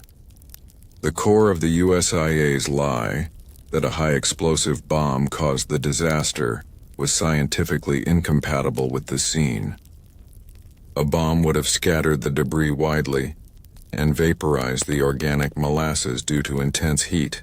The disaster site showed the opposite. Molasses that had adhered and hardened into a dense glue, and wreckage that was crushed by a massive lateral pressure. The detail that truly matters. The lie was defeated by the cold, hard data of metallurgy and physics. The scientific investigation, led by Professor Swain, proved that the force was internal and hydraulic, consistent with the brittle fracture of the substandard steel. The fact that the unique smell of fermenting molasses lingered for months proved that the disaster was not a high-heat explosion, but a slow, chemical physical event set in motion by cheap construction. The USIA's panic guaranteed that the ultimate legal penalty would be severe and precedent-setting. The final failure of the phone call that tried to rewrite history was its inability to alter the unyielding laws of science. The initial, deafening sound of the tank's failure, the massive boom followed by the metallic shriek, was the accidental gift the USIA needed to execute their conspiracy. The war conspiracy was born in the ambiguity of that sound, a deliberate act of psychological alchemy that transformed structural failure into foreign attack. World War I had officially ended 2 months prior, but the American psyche remained deeply scarred, primed for paranoia and suspicion. The USIA executives, acting in a state of financial panic, immediately recognized that the sound of the brittle steel fracturing was close enough to a high explosive detonation to be sold as evidence. The phone call that tried to rewrite history instantly ordered the deployment of the lie, the detail that truly matters. The corporation leveraged the nation's recent trauma as a shield. They insisted the catastrophe was not an act of negligence but an act of war, arguing that the tank's contents, industrial alcohol used for munitions, made it an obvious and inevitable target for lingering German agents or anarchists. This strategic deflection instantly shifted the focus from the USIA's balance sheets and budget cuts to the abstract, emotionally volatile fear of the invisible enemy. The psychological impact of this move was instantaneous. The sheer grotesque absurdity of the Molasses tsunami found its explanation in the realm of foreign intrigue. The public, unable to believe that a sticky dessert ingredient could spontaneously demolish a city block, found the explanation of a German plot to be strangely comforting and simple. The corporate lie was more palatable than the complex, damning truth of domestic greed. The USIA executed a rapid, focused media manipulation campaign, ensuring the war conspiracy gained immediate traction and credibility across the city. The strategy was to create a sufficient narrative fog that would distract the police and prevent any serious forensic examination of the wreckage. Corporate agents and lawyers, dispatched to the chaotic scene, immediately began feeding anonymous tips and authoritative-sounding quotes to the press. These leaks insisted that the physical damage, the massive shockwave and the pulverized brick, could only be explained by dynamite or a similar explosive, explicitly ruling out simple fluid pressure, the detail that truly matters. The corporation weaponized the city's auditory and cognitive confusion. They knew the sound was ambiguous, and they exploited the fact that the initial investigation was disorganized and under-resourced. By providing a sensational, ready-made explanation, the USIA ensured that sabotage became the leading headline, instantly consuming the public's attention and diverting police efforts into a fruitless hunt for bomb fragments and foreign suspects. The psychological effect of this immediate media saturation was profound. Institutional gaslighting. The North End residents who had lived with the tanks groaning for years were forced to doubt their own senses.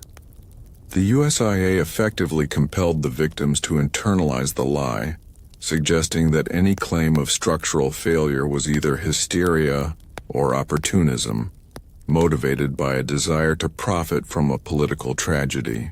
The lie was designed to shame the victims into silence. The war conspiracy served a vital internal function. It provided the USIA with a clean pretext for a psychological purge that continued, silencing and marginalization of the employees who knew the truth about the structural defects. The men who had warned Arthur Gell about the groaning and the leaks, like Isaac Gonzalez, were the most dangerous witnesses. The German sabotage lie immediately framed any prior complaint about the tank as potentially treasonous, or at the very least, distracting from the national security crisis. The detail that truly matters. The conspiracy narrative provided the USIA with implicit justification to intensify its corporate coercion.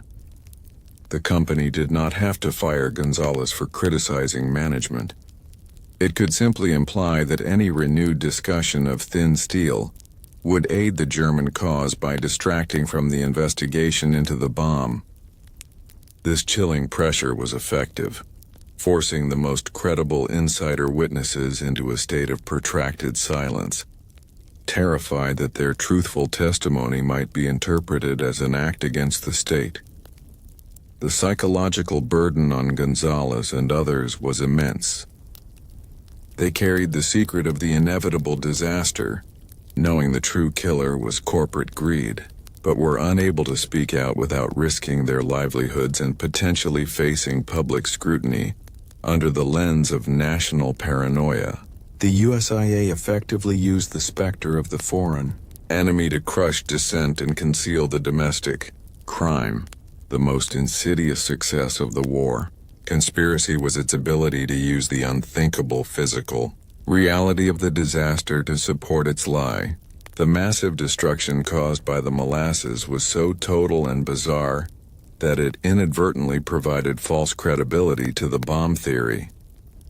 The average citizen found it impossible to believe that a dense, sticky sugar syrup could crush a steel streetcar, rip girders from the elevated train, and reduce brick buildings to powder.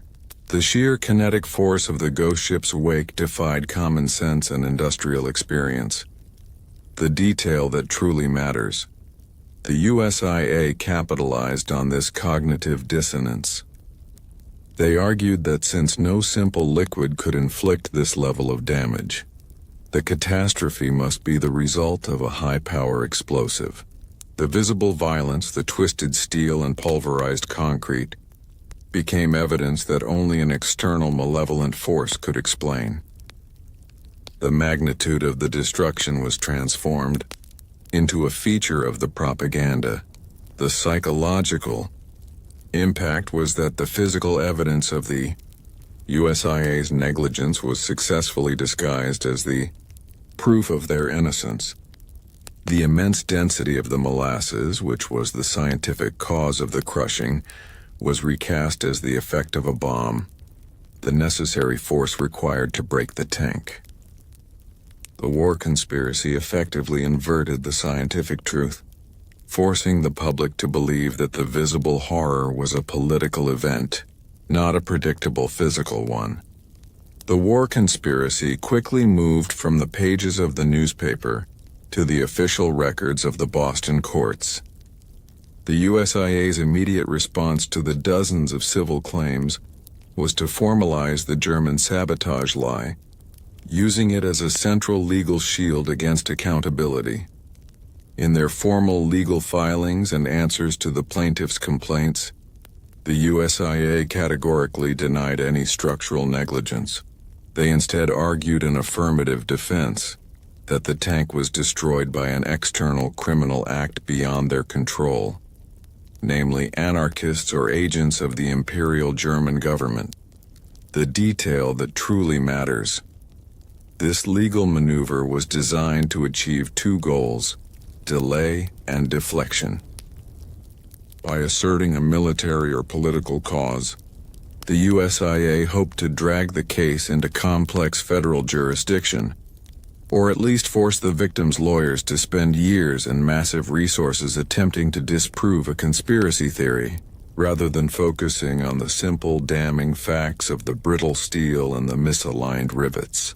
This legal quicksand was a deliberate strategy of attrition against the financially vulnerable immigrant community. The psychological consequence of this legal shield was a sustained period of intense anxiety and frustration for the victims. Their emotional need for justice and acknowledgement of the corporate crime was immediately replaced by the cold, calculated cruelty of a legal battle designed to bankrupt them psychologically and financially. The courtroom became the final, decisive battleground of the war conspiracy. The final, chilling dimension of the war conspiracy was its ultimate moral cost: the immense psychological trauma and historical distortion that the lie inflicted long after the legal battle was won. The USIA's defense left a permanent stain on the historical memory of the city. The conspiracy theory did more than just deflect blame. It poisoned the public's capacity for truth. By loudly and repeatedly asserting the lie, the USIA forced future generations to struggle with a corrupted historical record, questioning the obvious scientific conclusion in favor of the sensational, political one. The war conspiracy became a case study in how immense corporate power can successfully manufacture doubt. The detail that truly matters. The tragic figure the conspiracy created was the unidentified or misidentified suspect. The initial police dragnet, fueled by the USIA's panic, wasted time and resources hunting for a phantom bomber, diverting attention from the real forensic clues. Even after the court rendered its verdict, a residue of doubt lingered, suggesting that the truth was never fully found. This ensures that the paranoia theme persists long after the facts are clear. The psychological trauma for the victims was intensified by the company's continuous attempts to depose and discredit every witness who testified about the structural groans and the leaks. They treated these witnesses not as victims, but as unreliable conspirators, suggesting their claims were fabricated to profit from the attack. The USIA weaponized the public's inherent suspicion of large civil suits to undermine the moral authority of the victims. The psychological victory for the USIA in the short term was immense. They achieved months of critical delay, during which time they could continue their internal cleanup, manage their documentation, and ensure that the narrative of the invisible enemy remained the dominant public explanation. The courtroom became a battleground of perception, where the integrity of the witnesses was continuously attacked by the weight of corporate wealth. The eventual defeat of the war conspiracy was a definitive victory for forensic science over corporate propaganda. The USIA's rigid adherence to the bomb theory inadvertently invited the precise scientific scrutiny required to prove the opposite. That the disaster was strictly a matter of metallurgy and gravity. The victims' legal team found their champion in Professor George F. Swain of MIT. Swain's investigation was a methodical counterinsurgency against the corporate lie, treating the wreckage not as a bomb site, but as a textbook example of structural failure, the detail that truly matters. Swain proved that the tank failed due to a brittle fracture, a scientific phenomenon caused by cheap, low-manganese steel breaking instantly under continuous stress, characteristic of structural overload, not a high-velocity external blast. The molasses density and adhesive properties explained the massive destruction better than any bomb ever could. Swain's testimony proved that the force required to crush the steel streetcar and bend the alley girders was generated internally by the hydrostatic and pneumatic pressure of the heavy syrup. The psychological triumph of this scientific counterattack was profound. The cold hard data of materials science finally validated the subjective sensory experience of the victims. The groans, the bulge, the suffocating thickness. The war conspiracy, built on fear and ambiguity, could not withstand the unyielding logic of physics. The lie was defeated by a meticulous accounting of the thin steel plate. The most enduring, sensory refutation of the war conspiracy was the smell that never left. The lingering, sickeningly sweet odor of fermenting molasses proved, more effectively than any testimony, that the disaster was a result of slow structural failure, not a high-heat explosion. The USIA's bomb theory insisted that a high-explosive detonation would have instantly consumed or vaporized the organic molasses. The resulting environment would have smelled of ozone, smoke, and burnt residue. The reality was the opposite.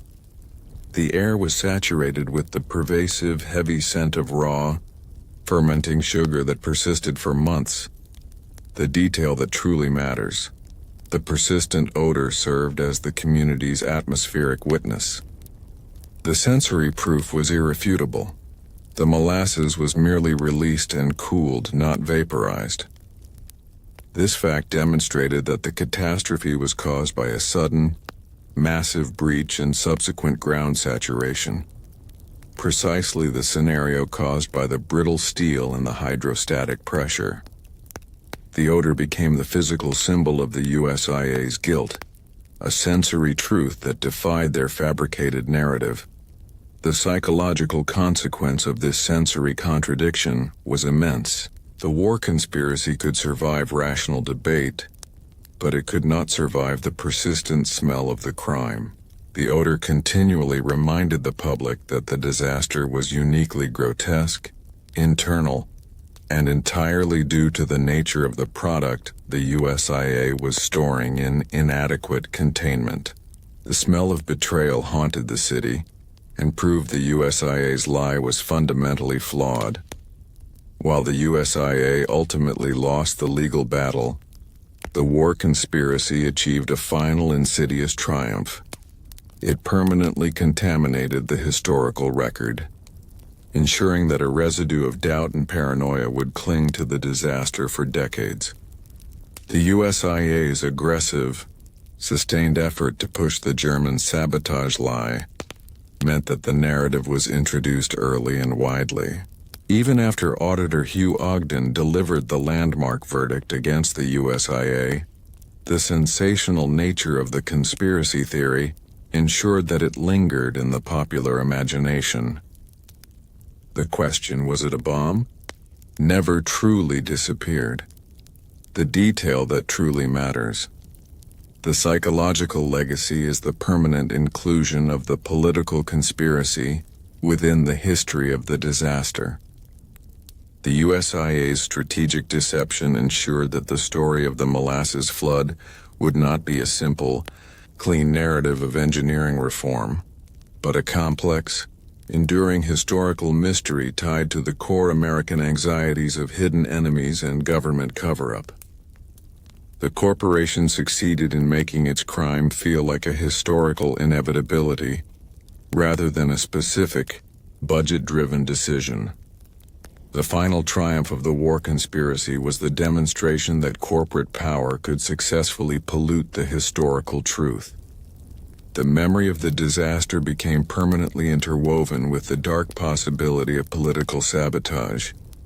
A final, lingering psychological scar on the North End and on the American consciousness. Even after the court's definitive ruling exposed the truth, the war conspiracy secured its final insidious victory. It planted a permanent seed of doubt in the public memory, ensuring that the corporation's lie would endure as an enduring historical echo. This enduring doubt was a strategic goal realized. The USIA's narrative was powerful because it was sensational. The idea of a German bomber or an anarchist plot was far more dramatic and exciting than the truth of thin steel and ignored memos. This made the lie stick in the public consciousness, even after the science proved it false. The media, having initially run with the sensational story, perpetuated the ambiguity long after the forensic evidence was clear. The detail that truly matters. The psychological legacy is the corruption of the historical narrative itself. The war conspiracy ensured that the Molasses Flood would forever be categorized, not as a case study in corporate accountability and engineering reform, but as a bizarre, unsolved, and potentially political mystery. This structural distortion of history was the final profound triumph of the USIA's panic. The corporation successfully masked the severity of its crime by making the true cause seem mundane, while elevating the false cause to the status of enduring folklore. The survivors of the North End became the involuntary keepers of the truth, fighting a decades-long battle against the corrosive folklore that the war conspiracy had generated. Their painful first-hand accounts of the structural failure were the only force capable of countering the sensational, sustained lie. The memory of the groaning tank, the feeling of the heavy syrup, and the slow suffocation. These sensory truths were the evidence the survivors clung to. They taught their children and grandchildren the reality of the thin steel and the viscous death, ensuring that the German sabotage theory remained firmly rejected within the community that actually experienced the trauma.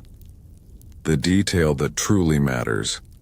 This communal adherence to the sensory truth was a vital act of psychological resistance. It prevented the USIA's fabricated narrative from completely erasing the true historical lesson. The war conspiracy failed locally because the victim's memory of the sweet, suffocating reality was simply stronger than the corporation's political lie. The enduring presence of the smell that never left served as a constant, atmospheric validator of their memory.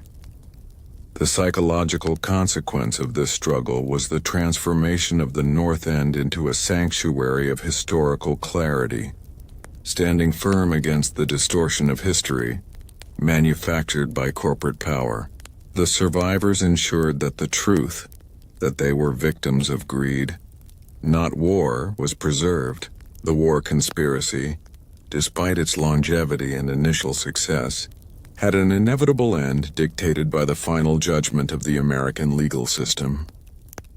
The verdict that established strict liability marked the definitive defeat of the USIA's attempt to rewrite history. The final court ruling affirmed that the disaster was caused by structural failure and reckless indifference, not by any foreign enemy. This legal clarity was the final public act that officially unmasked the USIA's lie. The consequence of the corporate panic was severe. The USIA paid a massive financial penalty and, more importantly, created a legal precedent that ended the era of unchecked industrial self-regulation in America. The detail that truly matters. The failure of the war conspiracy led directly to the implementation of mandated professional engineering licensure and modern building codes. The tragedy ensured that in the future, the cost of accountability would always be higher than the cost of safety. The lie the company wanted to sell was ultimately defeated by the integrity of the judiciary, which chose scientific truth and justice for the victims over corporate power and convenience. Part 23. The initial triumph of the USIA's defense was rooted in a profound psychological truth. The human mind prefers a simple lie to a complex, terrifying truth. The molasses immunity was granted by the public's own difficulty in processing the sheer, grotesque absurdity of the disaster. The corporation achieved its immunity by selling a narrative of fate and chaos over one of greed and calculation. The truth was a dense, complex equation. Brittle, low-manganese steel, misaligned rivets, immense hydrostatic pressure, and accelerating fermentation. The lie was simple: a German bomb, or even easier, a freak weather anomaly, the sudden warm-up. The USIA relentlessly pushed the idea that the tragedy was either an unavoidable act of war or a consequence of the uncontrollable environment. The detail that truly matters. The psychological defense rested on inverting the logic of the anomaly. The USIA argued that since the event was so bizarre, a tsunami of sugar, it must have been caused by an external, unpredictable force. The public readily accepted this, finding it easier to blame the weather, the government's lack of preparedness, or the foreign enemy, than to believe that a wealthy, patriotic American company was guilty of systemic, deadly negligence. The molasses immunity was achieved because the victims were marginalized. The North End community, poor, mostly immigrant, and lacking political voice, was easy to dismiss. Their accurate sensory testimony about the groaning tank and the sickening sweet odor was discounted as hysteria and immigrant paranoia, confirming the deepest anxieties about class and power in America.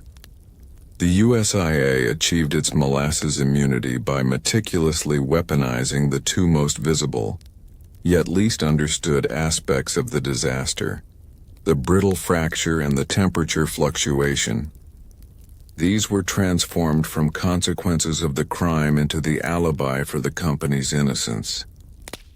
The defense lawyers, though aware of Professor Swain's eventual findings, pushed the narrative that the sudden temperature spike was the unforeseeable external factor that caused the tank's failure.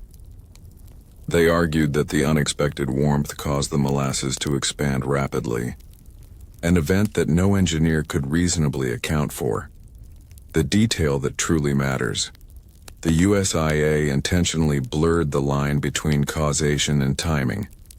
The warmth did not cause the failure, the inadequate, cheap steel did. The warmth merely provided the final, minimal thermal trigger that initiated the brittle fracture in the already compromised material. The corporation used the slight warmth as a shield, attempting to shift the responsibility from the quality of the steel, their internal choice, to the unpredictability of the environment, an act of God. The psychological consequence of this deflection was immense. It allowed the public to retain its faith in the reliability of American industry.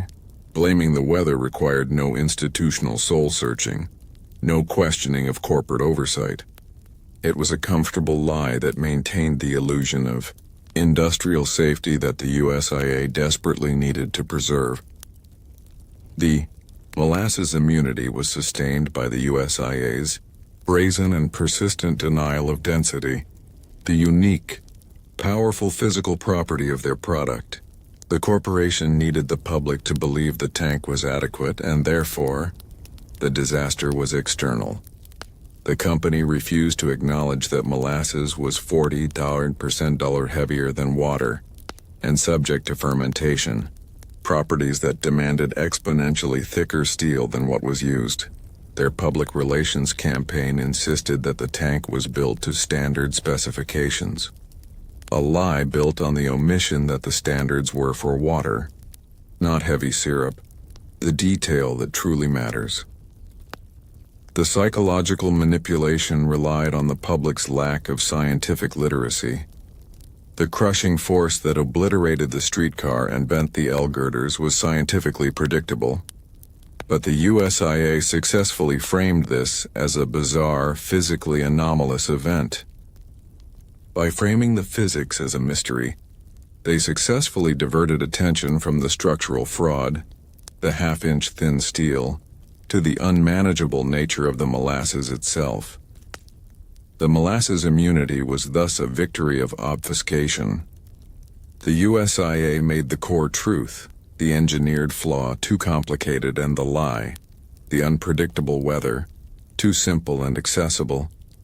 The American public was easily convinced that the tragedy was a one-off anomaly that could not be legislated against, rather than a repeatable crime of budget-driven malice.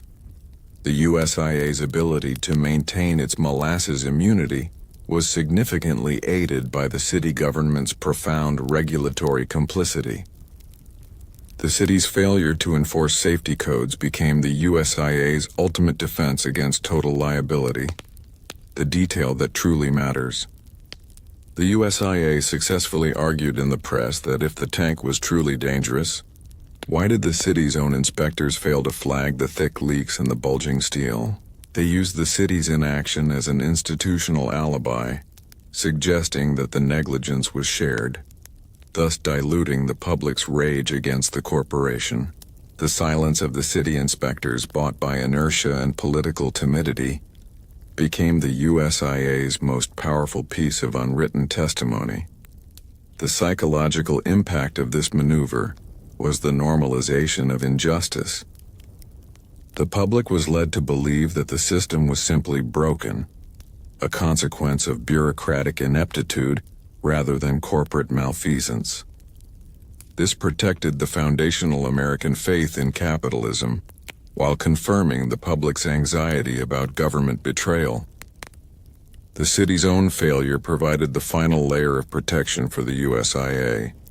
The molasses immunity, powerful as it was in the court of public opinion, was ultimately a fragile legal shield that required only one thing to shatter it: unassailable scientific proof.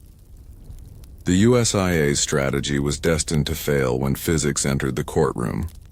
The victims' lawyers found their weapon in Professor George F. Swain, whose forensic expertise could translate the physical chaos of the disaster into the cold, objective language of engineering. Swain's task was to systematically dismantle the USIA's narrative of weather, chaos, and foreign sabotage.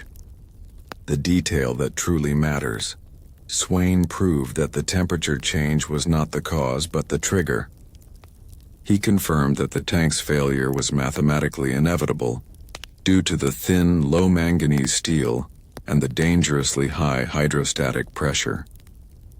He used the specific evidence, the brittle fracture patterns, the misaligned rivets, and the density calculations, to prove that the force required to crush the streetcar was internally generated and entirely predictable. The psychological victory for the victims was immense. Science finally validated the sensory truth of the immigrant community. The groaning tank, the sweet odor, the sticky suffocation.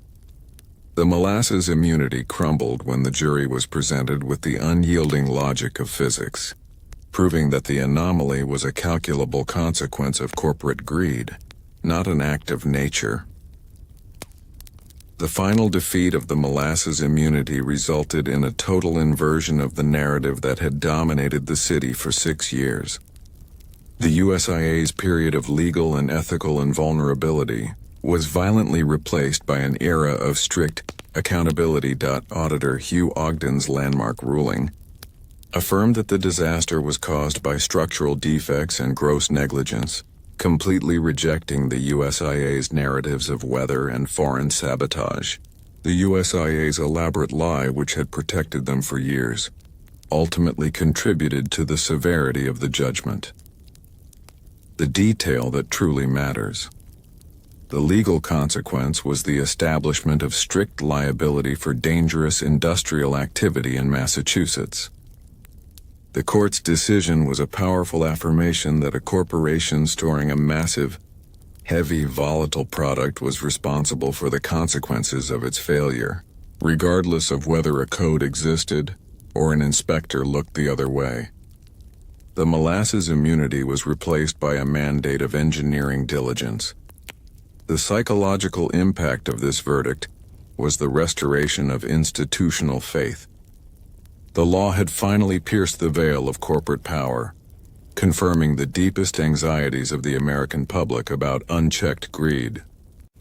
The final bitter lesson was that the corporation had prioritized its balance sheet over human life, and the justice system, though slow, eventually held the colossus of purity accountable for the sweet, sticky death it unleashed. The molasses immunity, though legally revoked by the court, cast a long, enduring shadow of doubt that haunted the community for generations. The corporation's propaganda was so pervasive that it subtly contaminated the historical memory, ensuring that the victims' descendants still wrestled with the central, tragic question: was it really just the weather? The constant societal questioning of the disaster's cause forced the survivors to become custodians of the true narrative.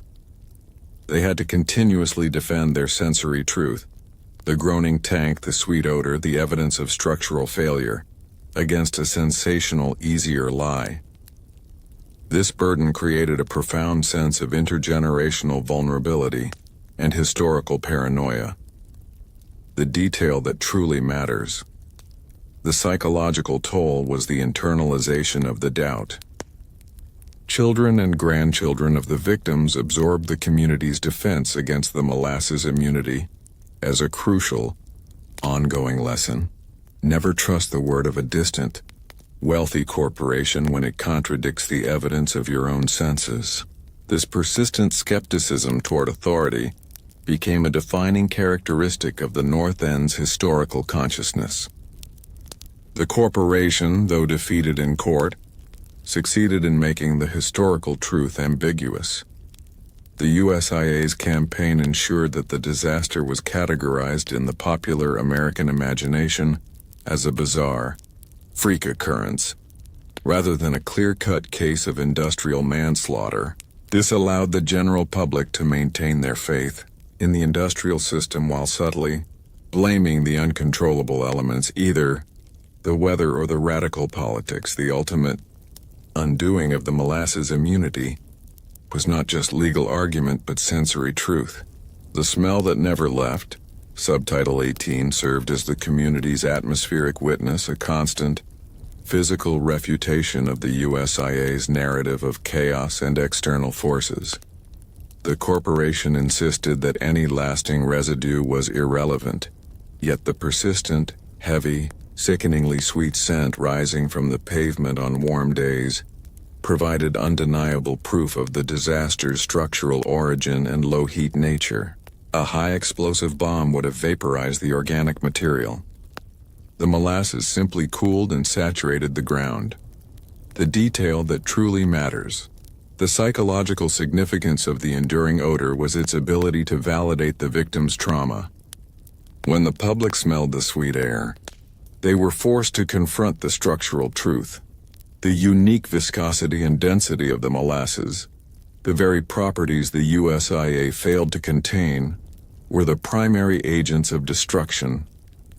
The sensory reality of the sweet odor was an unyielding force that defied the simplicity of the corporate lie. The molasses immunity could not survive the persistent, pervasive olfactory reminder of the crime. The smell became the silent symbol of the USIA's guilt, ensuring that the historical truth remained physically accessible, despite the attempts by the powerful to obscure it. The final and most lasting consequence of the molasses immunity being shattered was the establishment of a precedent of profound protection for the American public. The injustice and the sustained doubt surrounding the disaster demanded a legislative response that would permanently elevate public safety over corporate convenience. The landmark ruling that established strict liability was the legal mechanism that ended the era of immunity. The court affirmed that the USIA was guilty of maintaining an abnormally dangerous activity and was responsible for its consequences, regardless of specific intent. This decision was a direct binding condemnation of the regulatory apathy that had granted the USIA its initial immunity. The detail that truly matters. The political fear of another disaster, combined with the public's sustained outrage over the injustice, forced state legislatures across the country to implement mandated professional engineering licensure and modern building codes for industrial structures. The memory of the thin steel plate and the ignored warnings ensured that the cost of accountability would forever be higher than the cost of safety. The molasses immunity died so that modern safety regulations could be born. The psychological triumph of the victims was in securing this systemic change. They forced the government to acknowledge its initial betrayal and to establish a legal framework that would prevent the easy erosion of public safety in the face of corporate pressure. The lasting moral of the disaster is that justice, though slow, can overcome the structural forces of greed and doubt. The ultimate condemnation of the USIA was the fall of the molasses immunity shield, a moment that affirmed the resilience of the marginalized North End community. For years, the corporation had used every tool at its disposal, wealth, political influence, and media manipulation, to convince the nation that the truth was an anarchist bomb. The court's final act stripped them of this powerful, deceptive protection. The USIA's defense rested on a fundamental arrogance, the belief that their financial power could indefinitely sustain their lie. They miscalculated the tenacity of the victim's lawyer, George A. Schneider, and the meticulous, unyielding rigor of Professor George F. Swain. The corporation's immunity was based on complexity and doubt. The victim's victory was based on simplicity and certainty, the detail that truly matters. The court's final ruling was a comprehensive rejection of the entire USIA defense apparatus. It condemned the company for gross negligence, for ignoring the internal warnings of its employees, and for failing to conduct a basic hydrostatic test.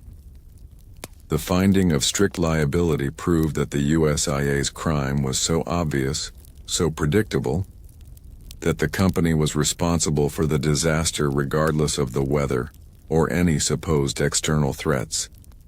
The molasses immunity was definitively replaced by the legal principle that if you maintain a dangerous condition in a public space, you are fully accountable for the consequences.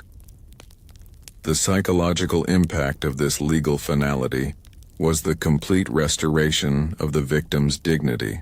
The court's official acknowledgement that the USIA's narrative was a cynical lie validated their years of emotional suffering and their struggle against institutional gaslighting. The verdict confirmed that their paranoia was, in fact, prophetic insight.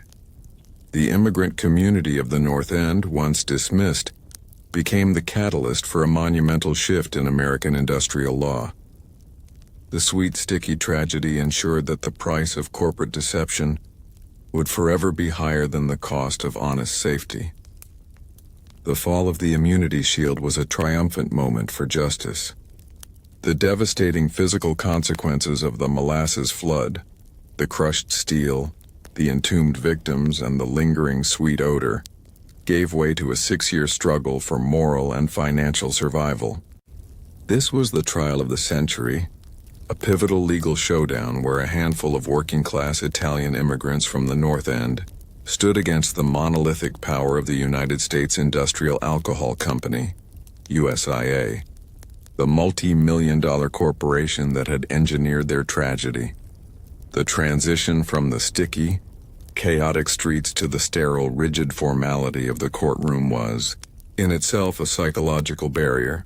The victims, already traumatized by loss and gaslighting, were forced to relive their suffering in a hostile environment, facing high-powered corporate lawyers who were masters of legal manipulation and delay.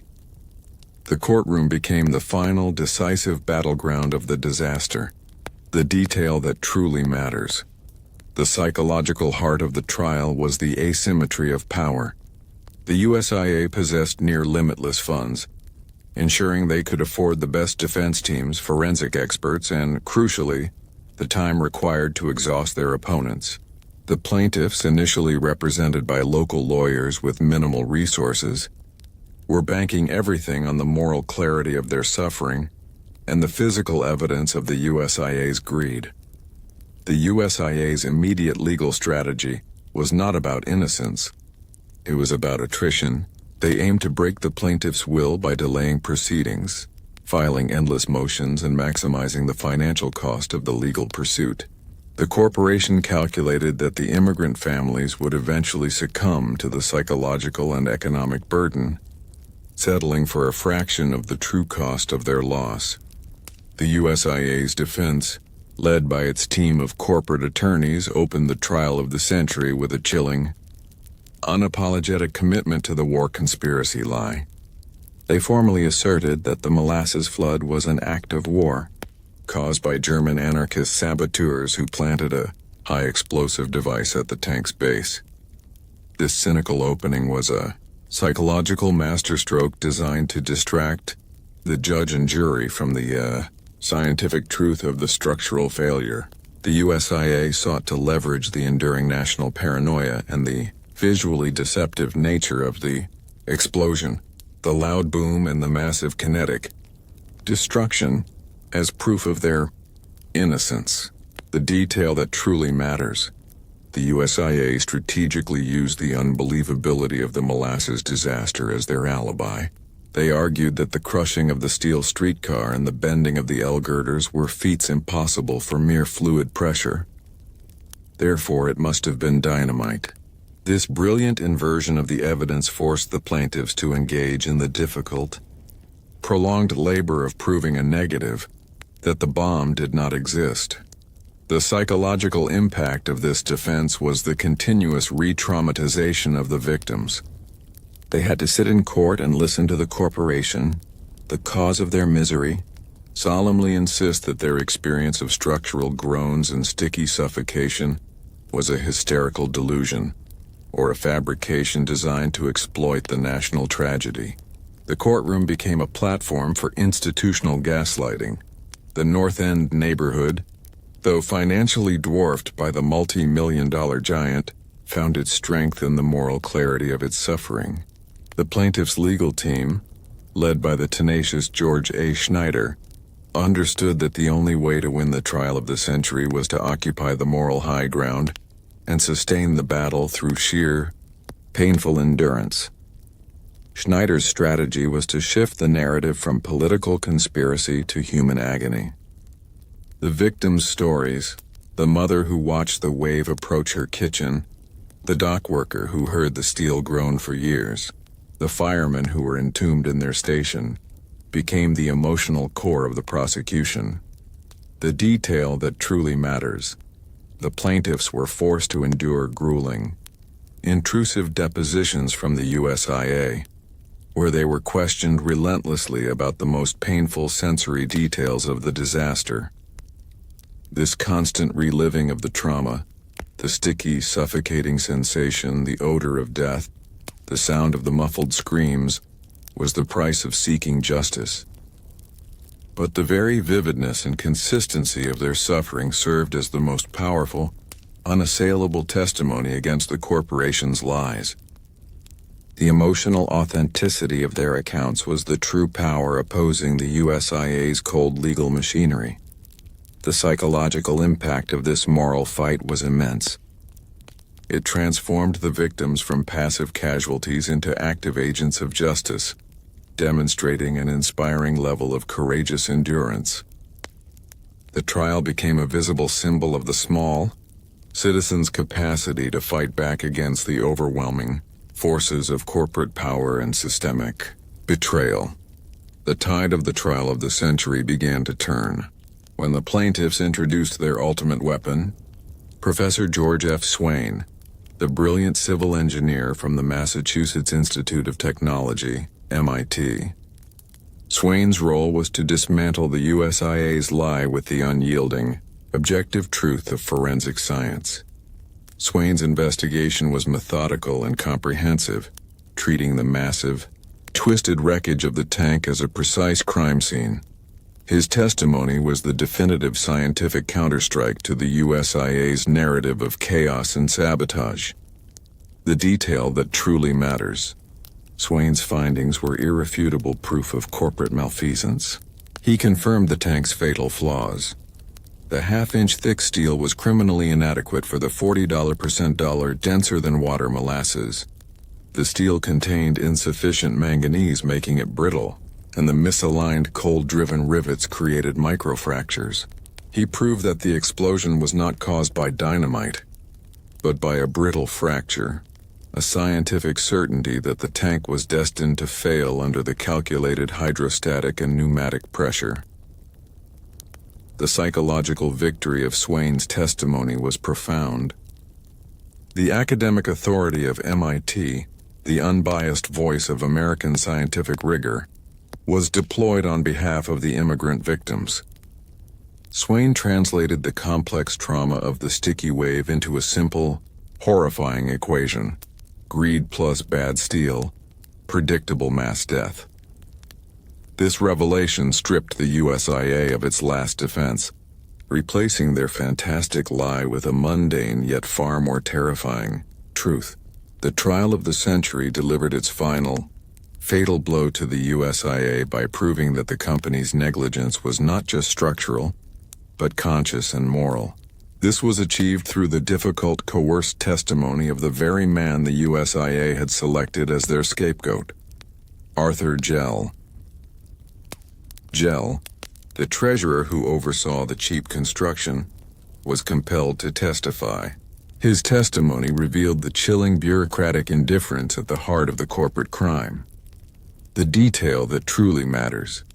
Gell confirmed the suppressed internal documentation, the reports filed by the laborer Isaac Gonzalez, detailing the persistent groaning of the steel and the presence of scale flakes inside the tank. Gell admitted that these warnings were consistently dismissed or met only with cosmetic fixes, like the deceiving coat of brown paint. This testimony proved that the disaster was not an oversight. It was a conscious, documented choice by USIA executives to prioritize short-term profit over the safety of the North End community. The psychological impact of this testimony was devastating to the USIA's defense. It tore away the final veil of deniability, exposing the corporation's internal ethical rot. The testimony proved that the victim's paranoia was prophetic truth, while the corporation's assurances were calculated lies. The trial became a visible, powerful tool for restoring the dignity of the immigrant community whose voices had been so callously ignored.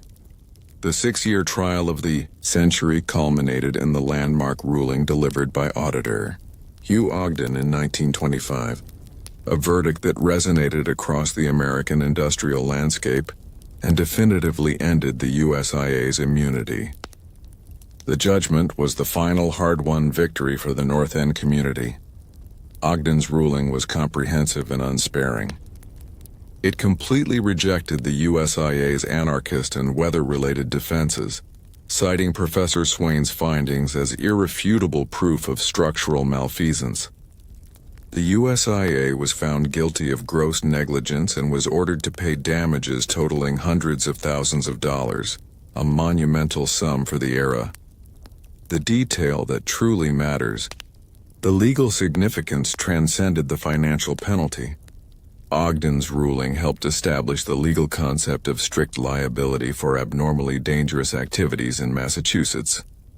This meant that the USIA was responsible for the consequences of the failure, regardless of whether the city's inspectors had approved the tank or whether a specific code was violated. The simple fact of storing such a massive, unique hazard next to a dense residential area was in itself the crime. The psychological closure provided by this verdict was immense. It was a powerful official acknowledgement that the USIA was the sole agent of destruction, that their lie was cynical, and that the lives of the working class were valued by the American legal system. The trial of the century demonstrated that corporate greed could be defeated by courageous endurance and scientific truth. The corporate veil was legally pierced, ensuring that the sweet, sticky tragedy became a bitter, permanent lesson in accountability. The trial of the century was less a series of legal arguments and more a marathon of attrition, deliberately orchestrated by the USIA. The corporation's primary weapon was time, which they weaponized to break the psychological and financial resolve of the North End plaintiffs. The USIA's massive legal team employed every conceivable tactic to delay the proceedings. They filed endless procedural motions, requested continuous continuances, and demanded exhausting repetitive discovery. This continuous stream of legal maneuvers was designed to bleed the plaintiffs dry, ensuring that the cost of fighting the corporation would eventually outweigh the anticipated justice. The detail that truly matters: the psychological effect on the immigrant community was devastating. The survivors, many of whom had lost their homes and livelihoods, lived for 6 years under a cloud of economic uncertainty. They were forced to endure the agonizing slow motion of the judicial process, constantly called away from their new jobs and necessary recoveries to attend frustrating, non-productive legal hearings. This systematic use of delay was a continuation of the USIA's initial violence, a legal siege designed to make the pursuit of truth unbearable. The heroism of the plaintiffs' legal team, led by George A. Schneider, was demonstrated in their sheer endurance. They recognized that the USIA was betting on their financial exhaustion.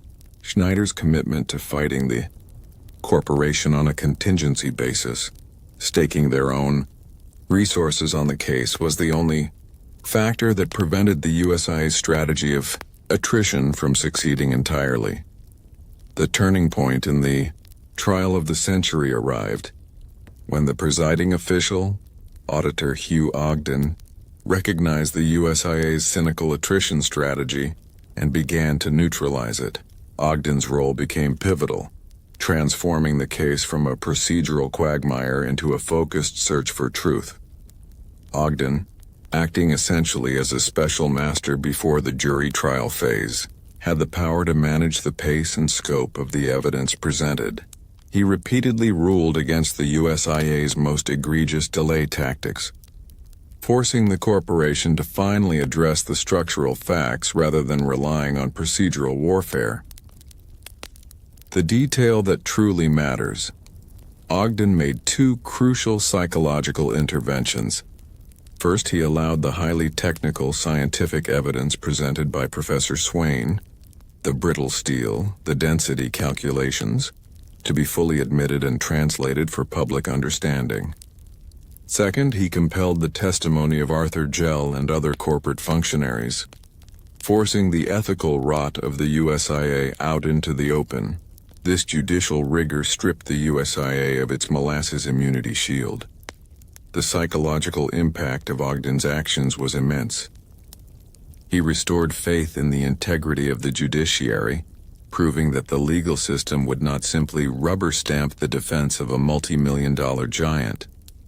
His stance gave the plaintiffs the necessary time and legitimacy to sustain their moral fight, ensuring that the trial of the century would ultimately be decided on facts, not finance. While Professor Swain provided the technical evidence for the trial of the century, the emotional weight of the case rested entirely on the survivors' sensory testimony. The plaintiffs had to prove that the disaster was not a distant, dry tragedy, but a visceral, unforgettable experience of unique terror. The victims' lawyers meticulously presented the sensory evidence, the auditory horror of the muffled screams in the crying house, the suffocating density of the molasses trap, and the pervasive odor of death that lingered for weeks. They forced the court to confront the grotesque reality of being crushed and suffocated by a sugary product. The detail that truly matters. The victim's consistent testimony about the molasses' unique physical properties, its adhesion, its density, and its rapid hardening, directly refuted the USIA's defense. The survivors proved that the fluid was so unusual that it could only be managed with engineering diligence, not with common sense. The emotional consistency of their accounts provided a powerful moral counterforce to the USIA's scientific obfuscation and the bomb lie. The psychological consequence of this testimony was the deep resonance with the jury and the public. The vivid shared experience of the suffering proved that the disaster was a crime against humanity, making the need for justice absolute. The survivors' endurance through the legal process transformed them into powerful, undeniable witnesses to the USIA's criminal indifference. The conclusion of the trial of the century led directly to a monumental shift in American law, ensuring that the USIA's defeat established a lasting legal legacy. The ruling by Auditor Hugh Ogden not only found the corporation guilty but set a new standard for corporate accountability. The final legal blow was the affirmation of strict liability for abnormally dangerous activities. This principle dictated that the USIA was liable for the disaster simply because it chose to store a massive volume of a heavy, volatile substance next to a dense residential area. The crime was in the maintenance of the hazard itself, the detail that truly matters. This ruling was a profound legal rejection of the USIA's entire defense structure, the molasses immunity. It meant the company could no longer hide behind the fact that city inspectors were negligent or that building codes were vague. The legal burden was placed squarely on the corporation to prove that their inherently dangerous operation was safe, a burden the USIA catastrophically failed to meet. The corporate veil was legally pierced. The psychological closure provided by this verdict was immense. It was an official, binding acknowledgement that the USIA was the sole agent of destruction, that their lie was cynical, and that the lives of the working class were valued by the American legal system. The trial of the century became the definitive, historical example of how courageous endurance and scientific truth could defeat the overwhelming power of corporate greed. The USIA's primary weapon throughout the trial of the century was the cynical psychology of doubt, leveraging the inherent ambiguity of the disaster to weaken the plaintiff's case. The corporation poured resources into making the simple truth of thin steel seem less plausible than a complicated lie. The USIA defense team ruthlessly exploited the bizarre nature of the molasses tsunami. They argued that the damage was so absurd, a steel vehicle crushed by sugar, that no human testimony could be reliable. They suggested that the trauma of the immigrant witnesses had caused them to confabulate, mistaking the sound of a bomb for the groaning of the tank.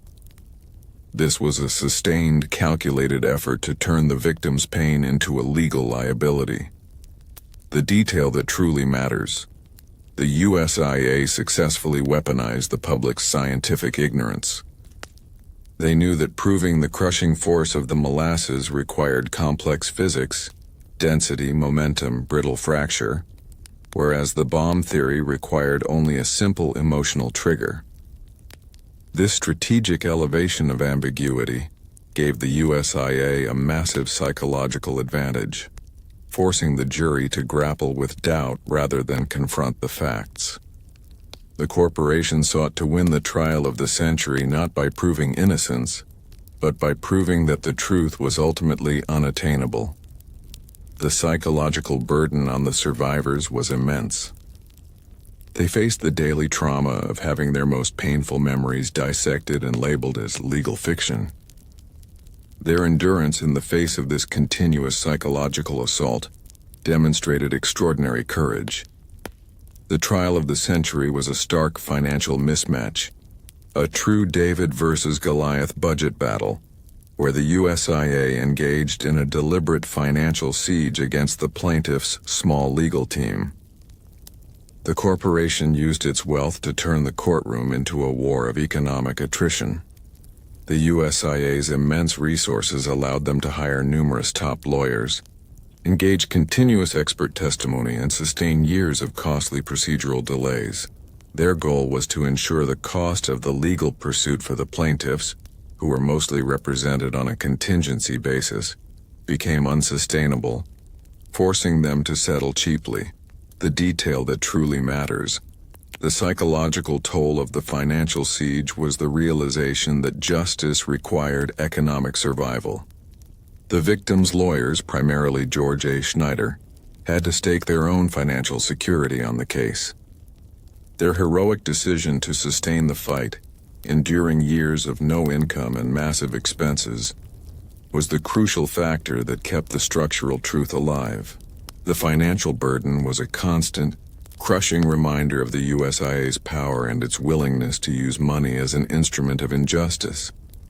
The USIA miscalculated the tenacity of the victims' lawyers, who recognized that the trial of the century was not merely for compensation, but for a binding legal precedent that would hold all of corporate America accountable. Their perseverance proved that the clarity of the evidence, once presented, could defeat the sheer weight of unlimited capital. The final legal triumph in the trial of the century was the establishment of the abatement of public nuisance as a core finding. The plaintiffs successfully convinced the court that the USIA was guilty of more than simple negligence. They were guilty of maintaining an active, known hazard that criminally endangered the public. The argument focused on the destruction of Engine Company 31 and the documented complaints about the leaks. The lawyers argued that the tank, given its thin steel and location, constituted a permanent menace to the community. The detail that truly matters.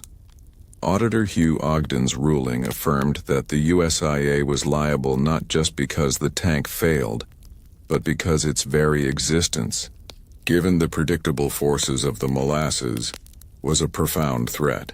This finding was a direct, legal condemnation of the USIA's corporate arrogance, proving that the corporation had prioritized profit while knowingly imposing a deadly hazard on the community.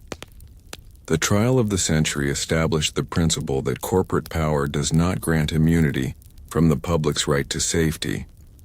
The psychological closure was immense.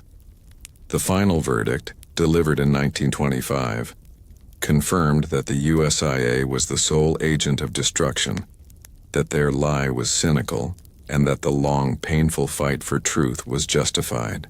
The trial of the century established a legal precedent that permanently altered the relationship between American industry and the lives of its citizens.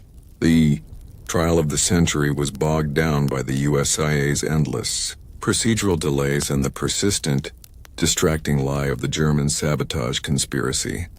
The North End plaintiffs, though morally strong, desperately needed a hero who could counter the corporation's propaganda with irrefutable, objective proof. That hero was not a lawyer or a politician, but Professor George F. Swain, a distinguished civil engineer from the Massachusetts Institute of Technology, MIT. Swain's involvement transformed the legal battle from a financial attrition war into a forensic search for truth. His call to action was a recognition that the chaos of the Molasses Flood could only be resolved by the cold, clear logic of engineering. The professor's task was monumental: to treat the massive, twisted wreckage of the collapsed tank, which the USIA claimed was a bomb site, as a textbook case of predictable structural failure. The detail that truly matters. The USIA believed the disaster was too complex and grotesque for simple explanation. Swain's genius lay in simplifying the physics. He realized the only way to defeat the bomb lie was to prove, with quantifiable data, that the force required to crush the streetcar and bend the L-girders was generated internally by the unique properties of the USIA's own product. The debris was not shrapnel from an external bomb. It was physical evidence of the tank's inevitable self-destruction. The psychological victory of securing Swain's testimony was immense. It aligned the marginalized immigrant community with the unassailable authority of MIT, deploying the gold standard of American academic science against the dark, cynical power of the corporate defense. The battle was now for objective reality. Professor Swain's investigation began with a painstaking forensic autopsy of the tank's wreckage, a process that required him to work amidst the cold, sticky remnants of the disaster that the city was struggling to remove. He treated the scene not as a site of chaos, but as a vast, highly precise collection of clues. Swain and his team meticulously collected and cataloged the massive, twisted fragments of the steel tank, focusing specifically on the lower ring, the area subjected to the highest hydrostatic pressure. His goal was to find the point of origin of the fracture. The smoking gun that would prove the failure was internal, the detail that truly matters. The professor immediately discounted the bomb theory by observing the nature of the rupture. A high explosive would have produced external scorching and highly localized outward bending fragments. Instead, Swain found evidence of a circumferential failure, the steel ripping instantly around the tank's base, and the edges of the fracture were sharp and clean. This proved the failure was due to a brittle fracture, characteristic of a sudden overload against weak material, not an external detonation. The psychological impact of this finding was devastating to the USIA. Swain's methodical analysis stripped the bomb lie of all credibility. The wreckage was not a bomb site. It was a testament to the USIA's budget-driven decisions. The twisted steel was testifying against the corporation. The core of Professor Swain's investigation led him deep into the science of materials, where he exposed the definitive fatal flaw that doomed the North End, the metallurgy of corporate greed. He conducted laboratory tests on the recovered fragments of the tank's lower ring. The USIA had cut costs by using low-grade materials, a fact that Swain proved with irrefutable chemical analysis. The steel plates were found to be critically deficient in manganese, a crucial alloying element that gives steel its ductility, its ability to bend and stretch slightly under stress. The detail that truly matters: the low manganese content meant the steel was brittle. It could not yield or deform slowly, which would have allowed for leaks or bulges, providing time for a warning. Instead, the brittle steel was primed for catastrophic instantaneous failure under the stress of the cold and the heavy molasses. This proved the disaster was a self-destruct mechanism. The USIA's choice of cheap, brittle steel ensured that when the tank failed, it would fail spectacularly and instantly, guaranteeing the maximum number of casualties. The psychological power of this scientific finding was immense. It transformed the USIA's action from simple negligence to a calculated trade-off of human life for material cost. Swain's finding proved that the disaster was not a random act of fate, but a precise, predictable consequence of using the wrong kind of steel for the job. Professor Swain's forensic analysis did not stop at the material science. He proceeded to the microscopic level of construction, where he found the most tangible human evidence of the USIA's contempt for safety: the failure of the fasteners. The integrity of the tank was compromised by its smallest components, the rivets. The investigation focused on the thousands of rivets that held the thin, brittle plates together. The USIA, rushing to meet deadlines, had used the cheaper, faster method of cold riveting and had failed to properly align the drilled holes. The detail that truly matters. Swain's team found evidence that workers had forcibly hammered the cold rivets into misaligned holes, torturing the surrounding steel. This created hidden stress risers and microscopic cracks, ensuring that the weak material was further weakened at the joints. The professor proved that the final rupture originated where these stress fractures converged, confirming that the initial groaning, heard by Isaac Gonzalez, was the sound of the metal literally yielding at the joints. The psychological impact of this finding was profound.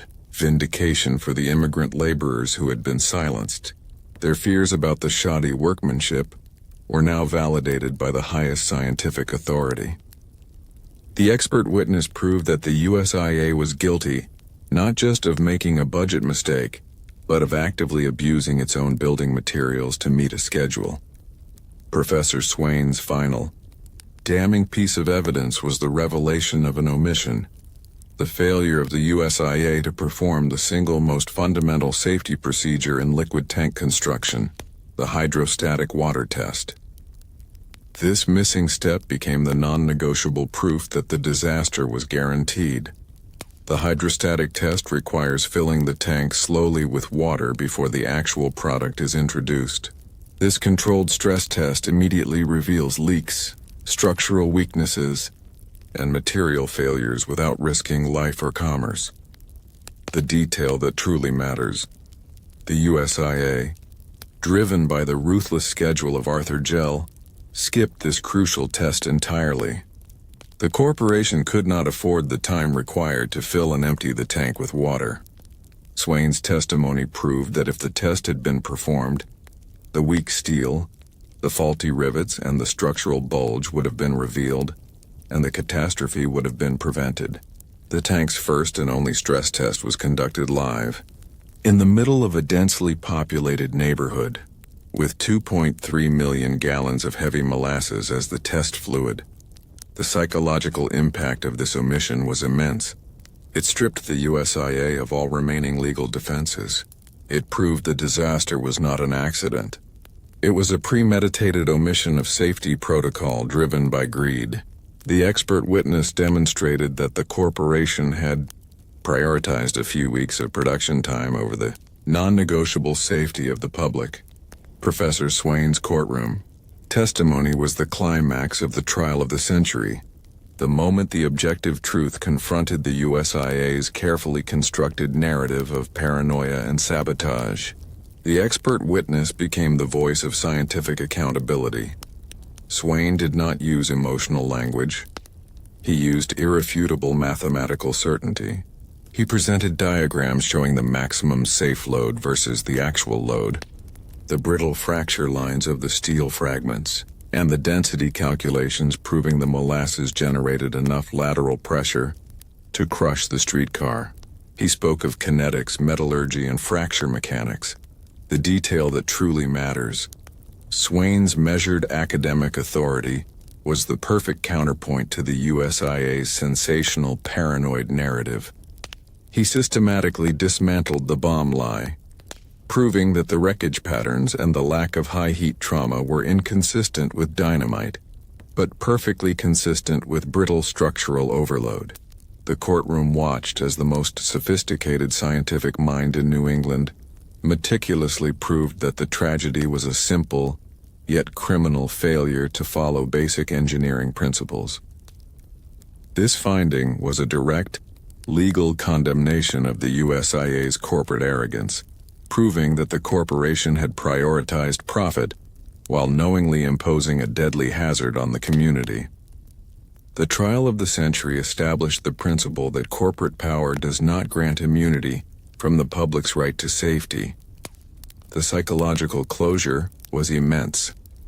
The final verdict, delivered in 1925, confirmed that the USIA was the sole agent of destruction, that their lie was cynical, and that the long, painful fight for truth was justified. The trial of the century established a legal precedent that permanently altered the relationship between American industry and the lives of its citizens. The trial of the century was bogged down by the USIA's endless procedural delays and the persistent, distracting lie of the German sabotage conspiracy. The North End plaintiffs, though morally strong, desperately needed a hero who could counter the corporation's propaganda with irrefutable, objective proof. That hero was not a lawyer or a politician, but Professor George F. Swain, a distinguished civil engineer from the Massachusetts Institute of Technology, MIT. Swain's involvement transformed the legal battle from a financial attrition war into a forensic search for truth. His call to action was a recognition that the chaos of the Molasses Flood could only be resolved by the cold, clear logic of engineering.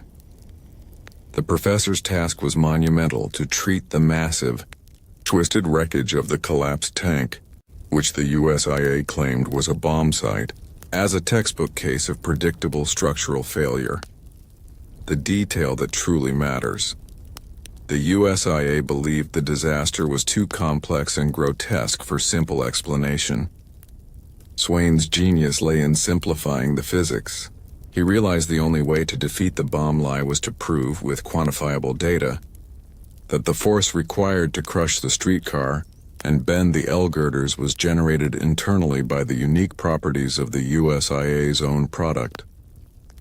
The debris was not shrapnel from an external bomb. It was physical evidence of the tank's inevitable self-destruction. The psychological victory of securing Swain's testimony was immense. It aligned the marginalized immigrant community with the unassailable authority of MIT, deploying the gold standard of American academic science against the dark, cynical power of the corporate defense. The battle was now for objective reality. Professor Swain's investigation began with a painstaking forensic autopsy of the tank's wreckage, a process that required him to work amidst the cold, sticky remnants of the disaster that the city was struggling to remove. He treated the scene not as a site of chaos but as a vast, highly precise collection of clues. Swain and his team meticulously collected and cataloged the massive, twisted fragments of the steel tank, focusing specifically on the lower ring, the area subjected to the highest hydrostatic pressure. His goal was to find the point of origin of the fracture. The smoking gun that would prove the failure was internal, the detail that truly matters. The professor immediately discounted the bomb theory by observing the nature of the rupture. A high explosive would have produced external scorching and highly localized outward bending fragments. Instead, Swain found evidence of a circumferential failure, the steel ripping instantly around the tank's base, and the edges of the fracture were sharp and clean. This proved the failure was due to a brittle fracture, characteristic of a sudden overload against weak material, not an external detonation. The psychological impact of this finding was devastating to the USIA. Swain's methodical analysis stripped the bomb lie of all credibility. The wreckage was not a bomb site. It was a testament to the USIA's budget-driven decisions. The twisted steel was testifying against the corporation. The core of Professor Swain's investigation led him deep into the science of materials, where he exposed the definitive fatal flaw that doomed the North End, the metallurgy of corporate greed. He conducted laboratory tests on the recovered fragments of the tank's lower ring. The USIA had cut costs by using low-grade materials, a fact that Swain proved with irrefutable chemical analysis. The steel plates were found to be critically deficient in manganese, a crucial alloying element that gives steel its ductility, its ability to bend and stretch slightly under stress. The detail that truly matters, the low manganese content meant the steel was brittle.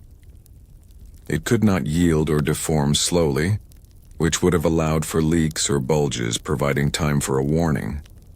Instead, the brittle steel was primed for catastrophic instantaneous failure under the stress of the cold and the heavy molasses. This proved the disaster was a self-destruct mechanism. The USIA's choice of cheap, brittle steel ensured that when the tank failed, it would fail spectacularly and instantly, guaranteeing the maximum number of casualties. The psychological power of this scientific finding was immense. It transformed the USIA's action from simple negligence to a calculated trade-off of human life for material cost. Swain's finding proved that the disaster was not a random act of fate, but a precise, predictable consequence of using the wrong kind of steel for the job. Professor Swain's forensic analysis did not stop at the material science. He proceeded to the microscopic level of construction, where he found the most tangible human evidence of the USIA's contempt for safety, the failure of the fasteners. The integrity of the tank was compromised by its smallest components, the rivets. The investigation focused on the thousands of rivets that held the thin, brittle plates together.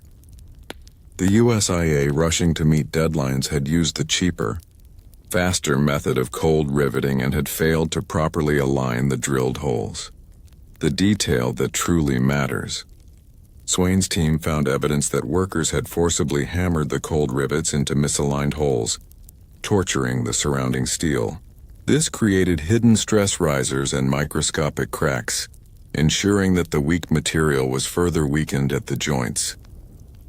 The professor proved that the final rupture originated where these stress fractures converged, confirming that the initial groaning, heard by Isaac Gonzalez, was the sound of the metal literally yielding at the joints. The psychological impact of this finding was profound. Vindication for the immigrant laborers who had been silenced.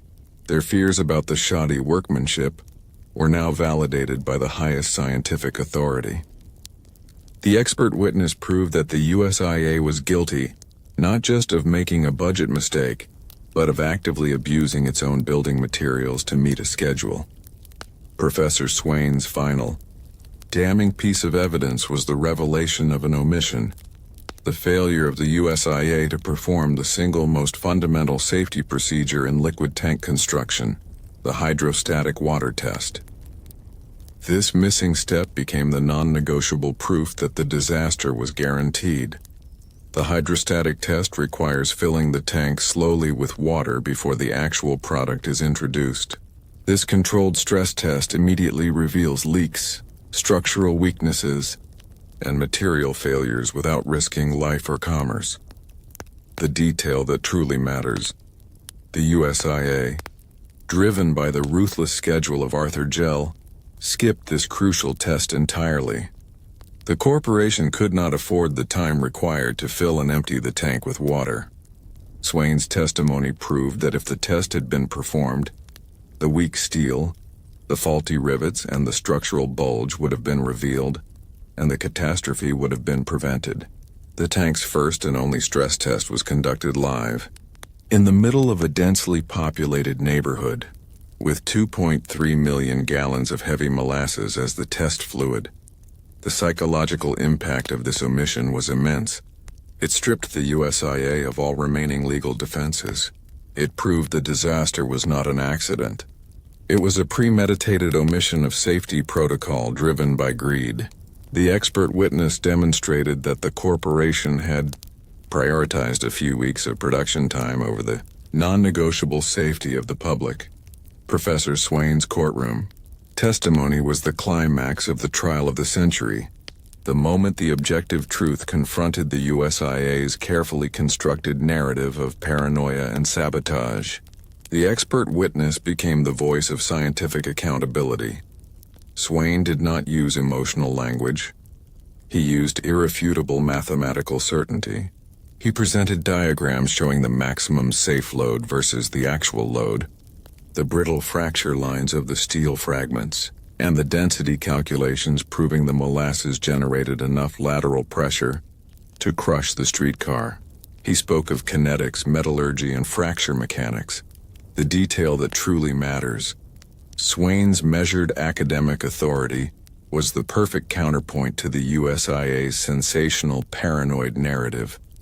He systematically dismantled the bomb lie, proving that the wreckage patterns and the lack of high-heat trauma were inconsistent with dynamite, but perfectly consistent with brittle structural overload.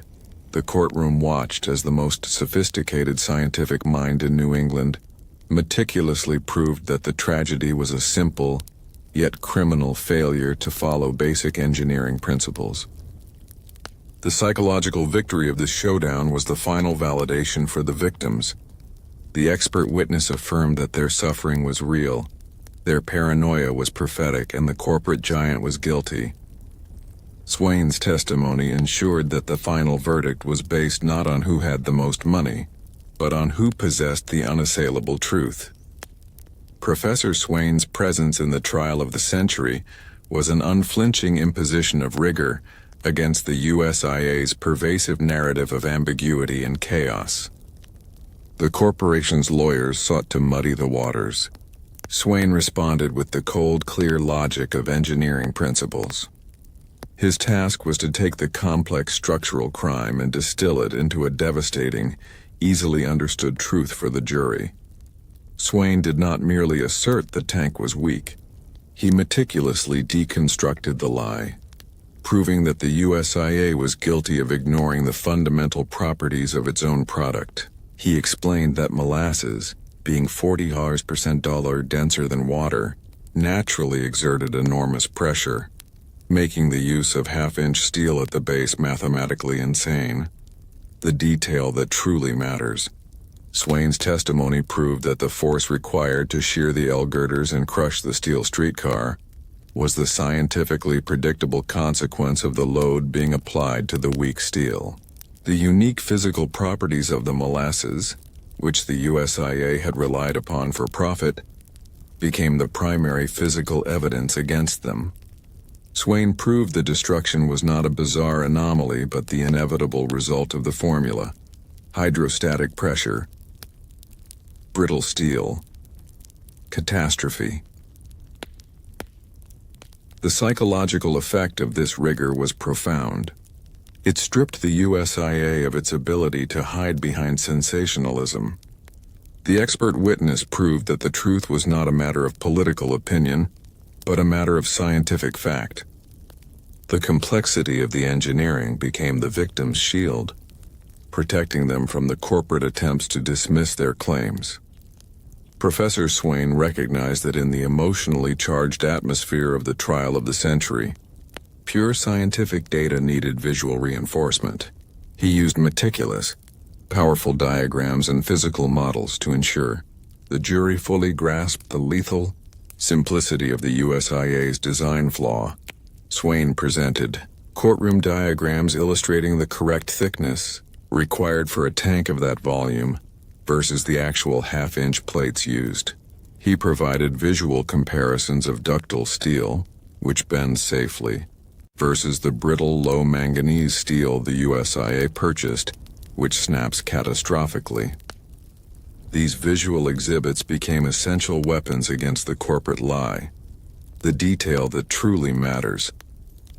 The most compelling visual evidence was the diagram of the misaligned rivets. Swain showed how the workers, in their haste, had forced the cold rivets into misdrilled holes, torturing the metal and creating microscopic fracture points. This visual proof of the shoddy workmanship, the physical inscription of Arthur Gell's negligence, was a direct, undeniable condemnation. The jury could literally see the corporate crime in cross-section. The psychological impact of these diagrams was crucial. They translated the abstract concepts of metallurgy and hydrostatic pressure into tangible, verifiable images of criminal neglect.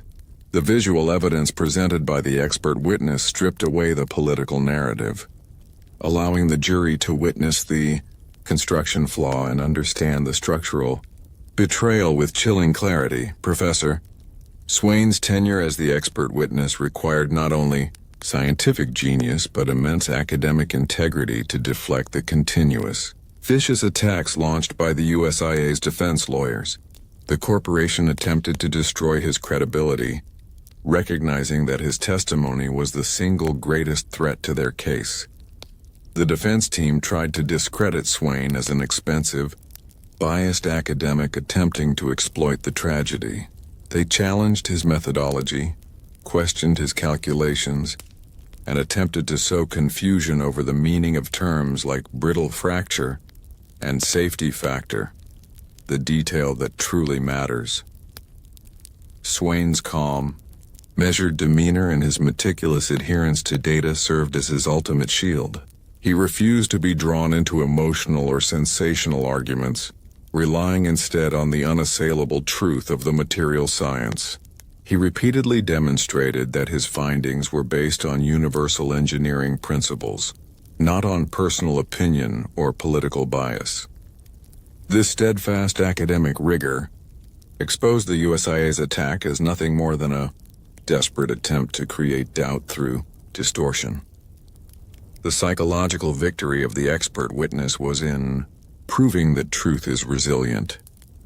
Swain's integrity stood firm against the corporation's wealth and propaganda, assuring the jury that the information they were receiving was objective and trustworthy. His testimony affirmed the moral authority of science deployed in the service of justice for the marginalized. Professor Swain's work transcended the trial of the century itself, establishing a lasting legacy of engineering reform and corporate accountability that fundamentally changed the relationship between industry and the American public.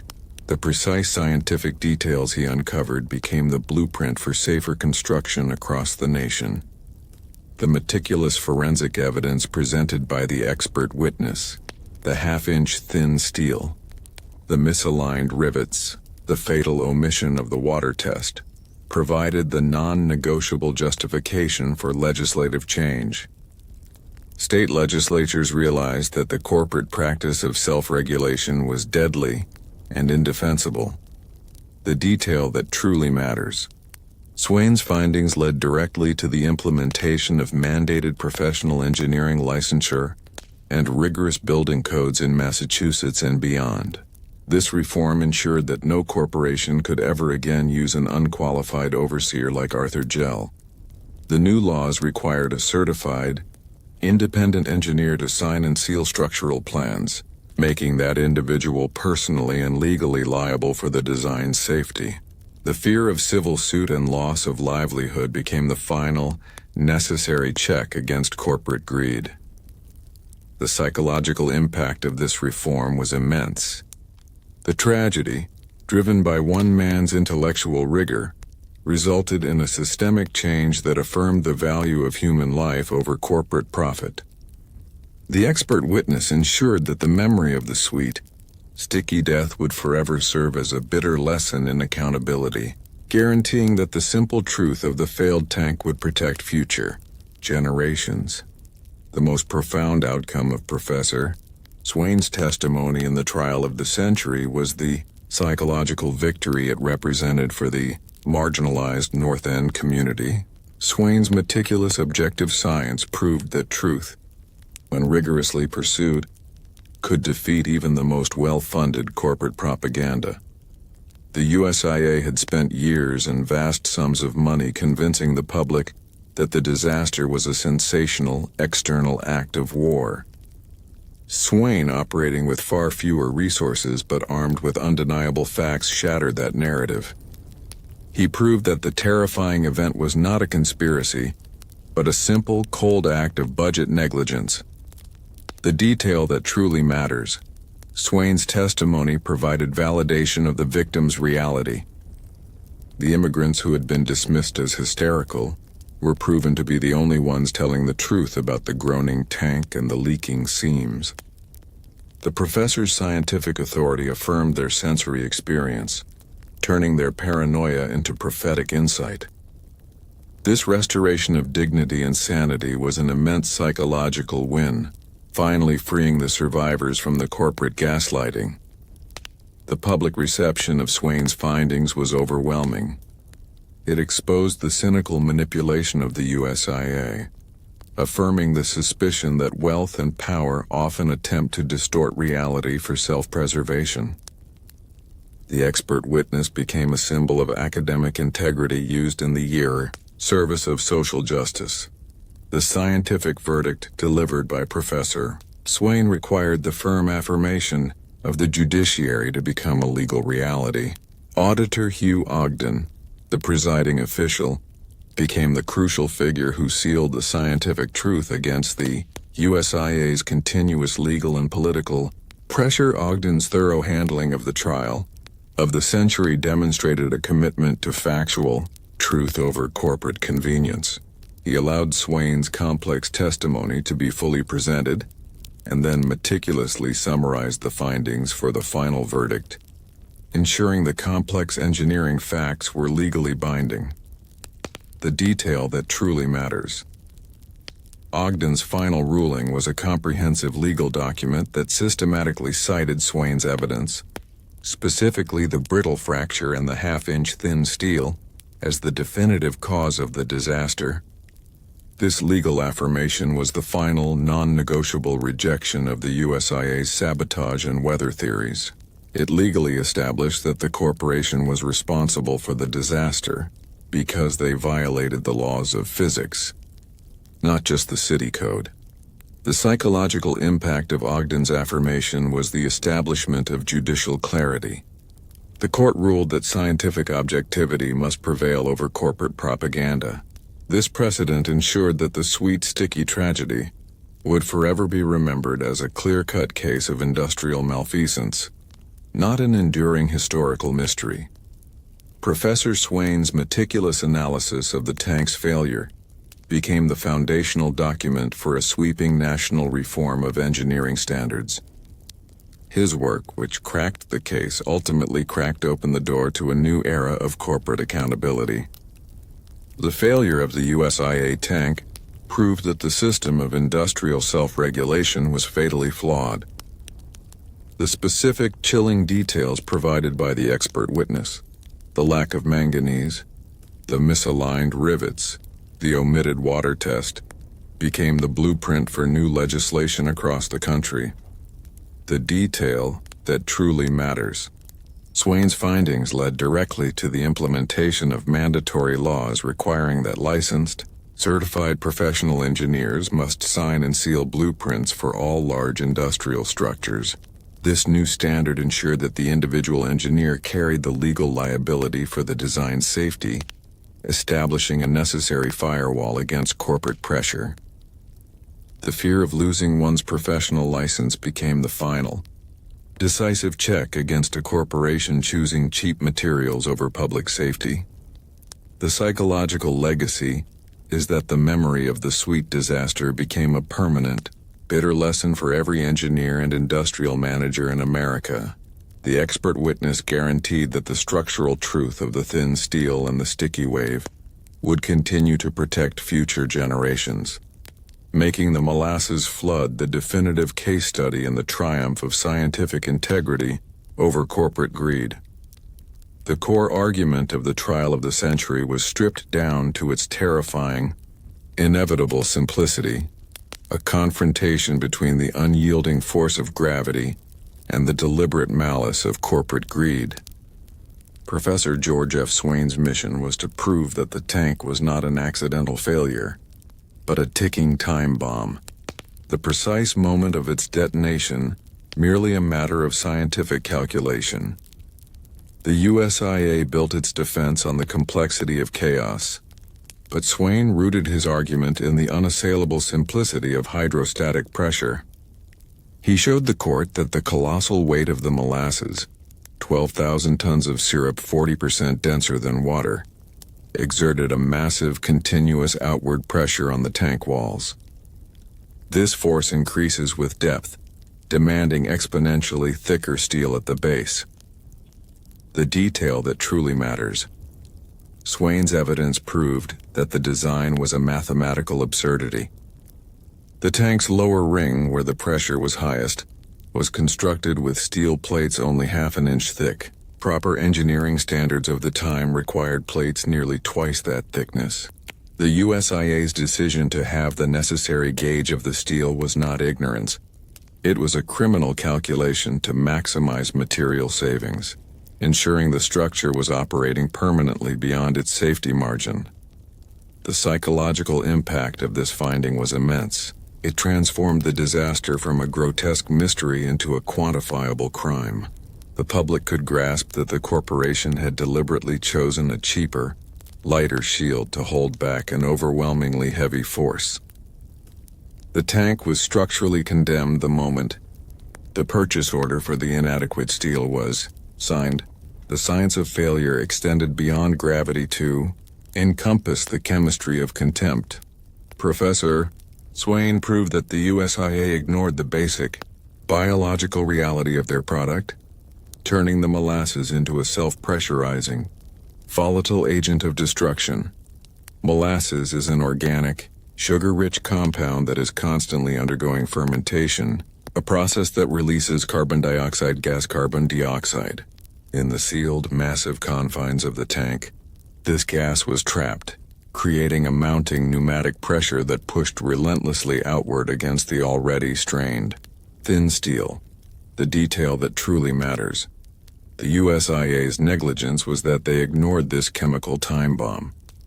They failed to install any pressure release valves or monitoring systems, treating the contents as inert water. The final fatal trigger was the sudden unseasonable warmth and the influx of warmer Cuban syrup, which instantly turbocharged the fermentation. This sudden spike in gas production added the critical few pounds of pressure per square inch needed to initiate the brittle fracture at the tank's weakest point. The psychological implication is chilling. The disaster was not merely a mechanical failure. It was a chemical inevitability, set in motion by profound corporate ignorance and arrogance. The USIA was guilty of ignoring not only the force of gravity, but also the simple natural process of decomposition. The invisible text co-$2 molecules became the silent co-conspirators in the crime. The science of failure delivered its final, most damning verdict in the realm of metallurgy. Professor Swain's analysis of the recovered steel fragments provided irrefutable proof that the USIA's material choice guaranteed the catastrophic, instantaneous nature of the disaster. Swain proved that the tank's steel was critically deficient in manganese, the alloying element that gives metal its ductility, the ability to bend or tear slowly under stress. The low manganese content meant the steel was brittle, reducing its ability to absorb the immense pressure. The detail that truly matters.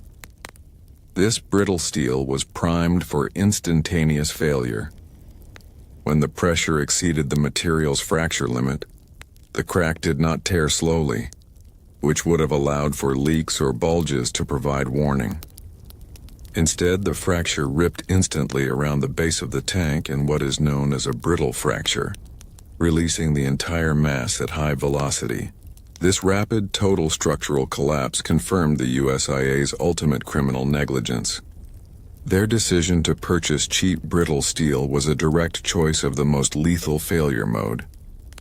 The psychological power of this scientific truth shattered the USIA's lie. The instantaneous nature of the destruction, which the USIA claimed was caused by a bomb, was definitively proven to be the scientifically predictable consequence of their budget-driven choice of material. The steel itself was a tangible confession. The science of failure demonstrated that the tragedy was not a single, grand structural failure, but the cumulative result of thousands of small acts of contempt for safety. Professor Swain exposed the final, meticulous evidence of the shoddy construction in the smallest components: the rivets. Swain's forensic analysis of the ejected fasteners provided proof that the workers, under the relentless schedule of Arthur Gell, had frequently misaligned the rivet holes. To compensate, they violently forced the cold rivets into the holes, causing massive localized stress, the detail that truly matters. The forced riveting created immediate, hidden stress fractures around the rivet heads. These tiny cracks became the starting points for the eventual catastrophic brittle fracture. The professor proved that the final rupture originated where these numerous points of stress converged, confirming that the continuous groaning of the tank, heard by the North End residents, was the sound of these microscopic fractures yielding under the pressure of the heavy molasses. The psychological impact of this microscopic proof was immense. It provided a profound vindication for the immigrant laborers who had been dismissed as paranoid.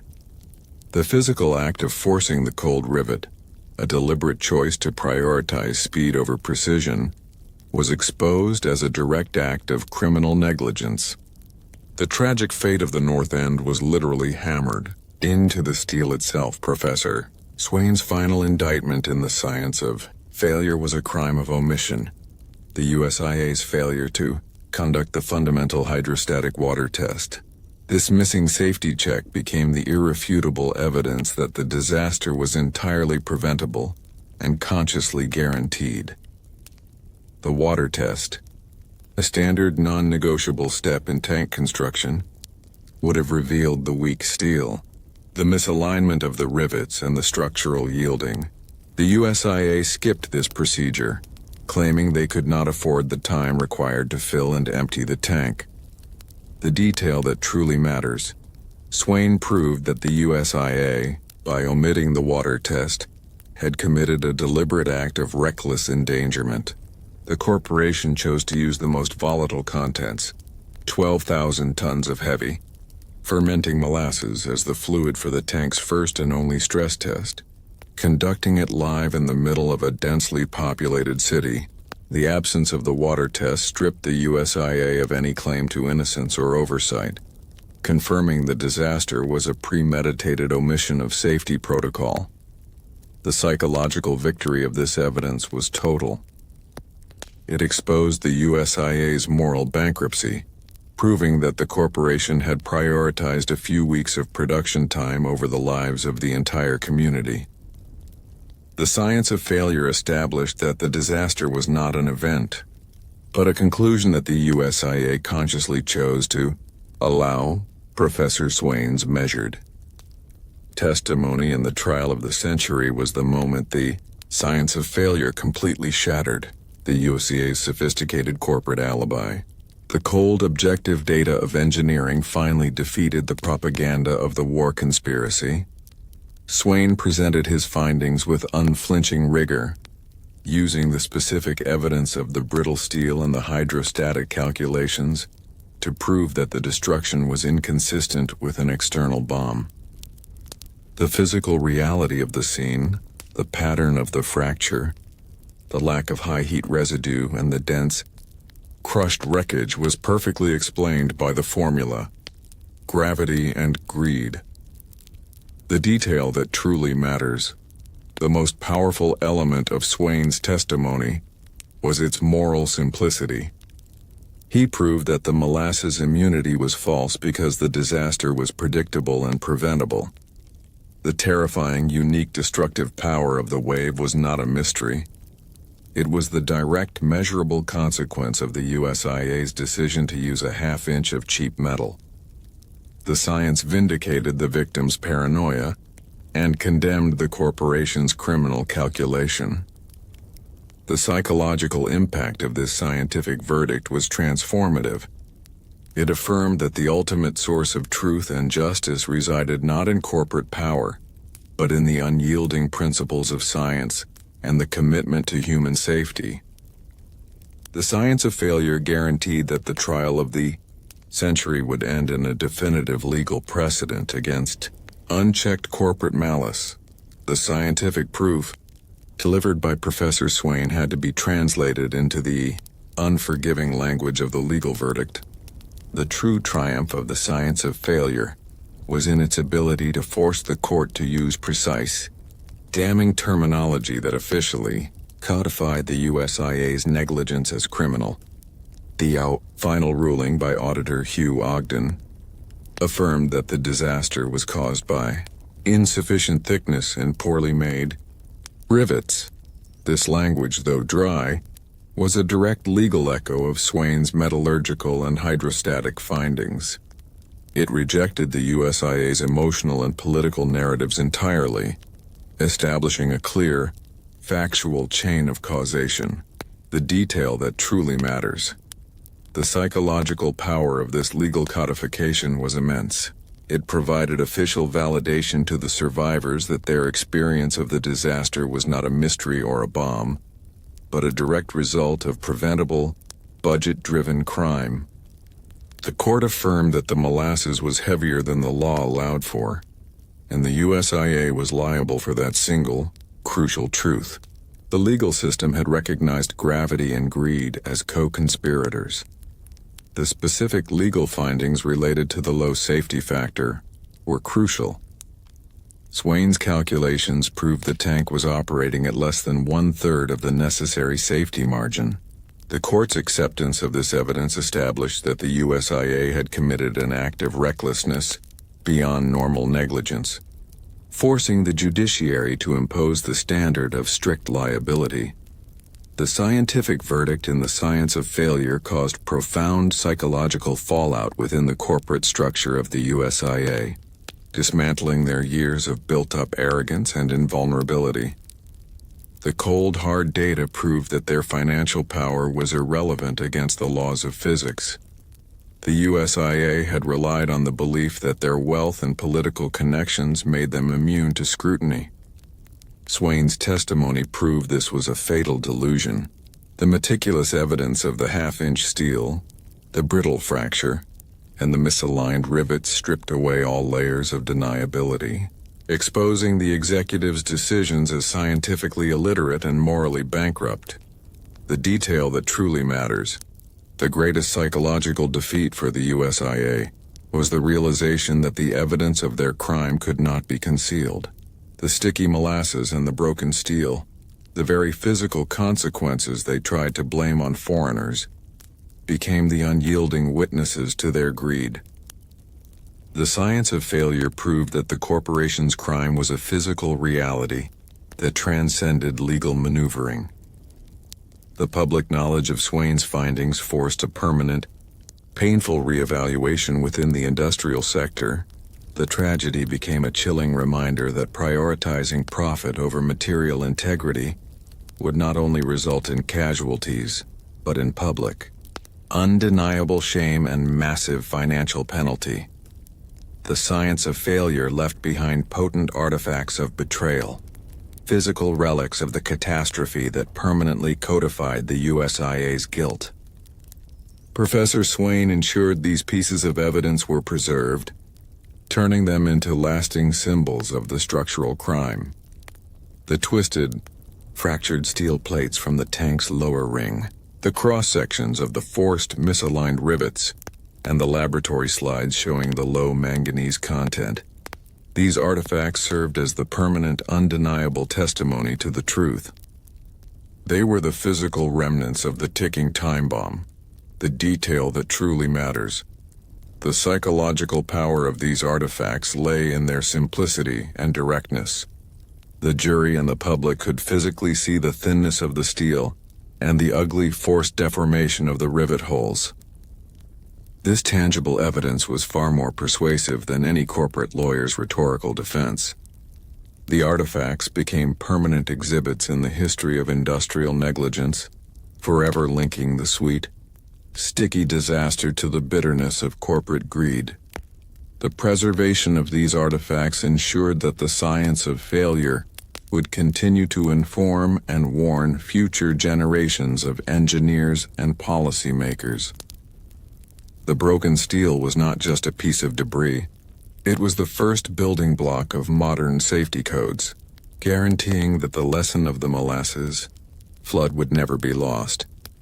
The final conclusion of the science of failure was a powerful statement on the role of science as the ultimate authority in matters of public safety and justice.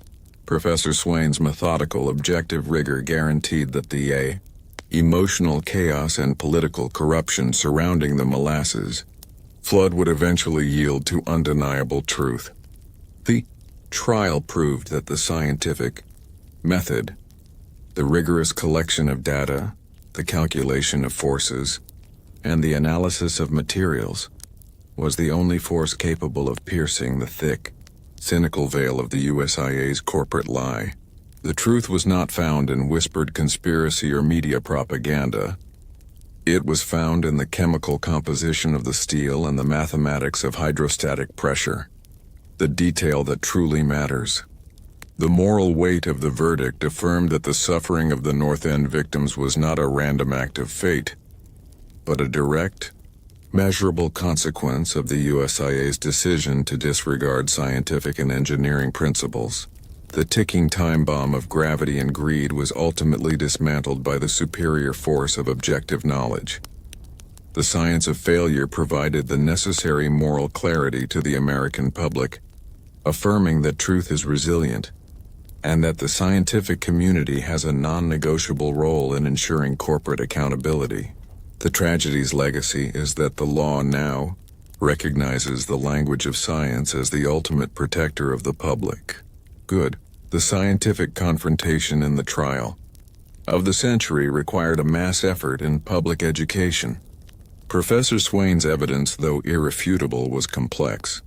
The success of the Lore Slumber narrative depends on translating this complex truth, the science of failure, into a language the average American citizen could grasp, feel, and retain. The victims' lawyers used the courtroom as a classroom. They employed simplified analogies and clear visual aids to explain concepts like brittle fracture and hydrostatic pressure.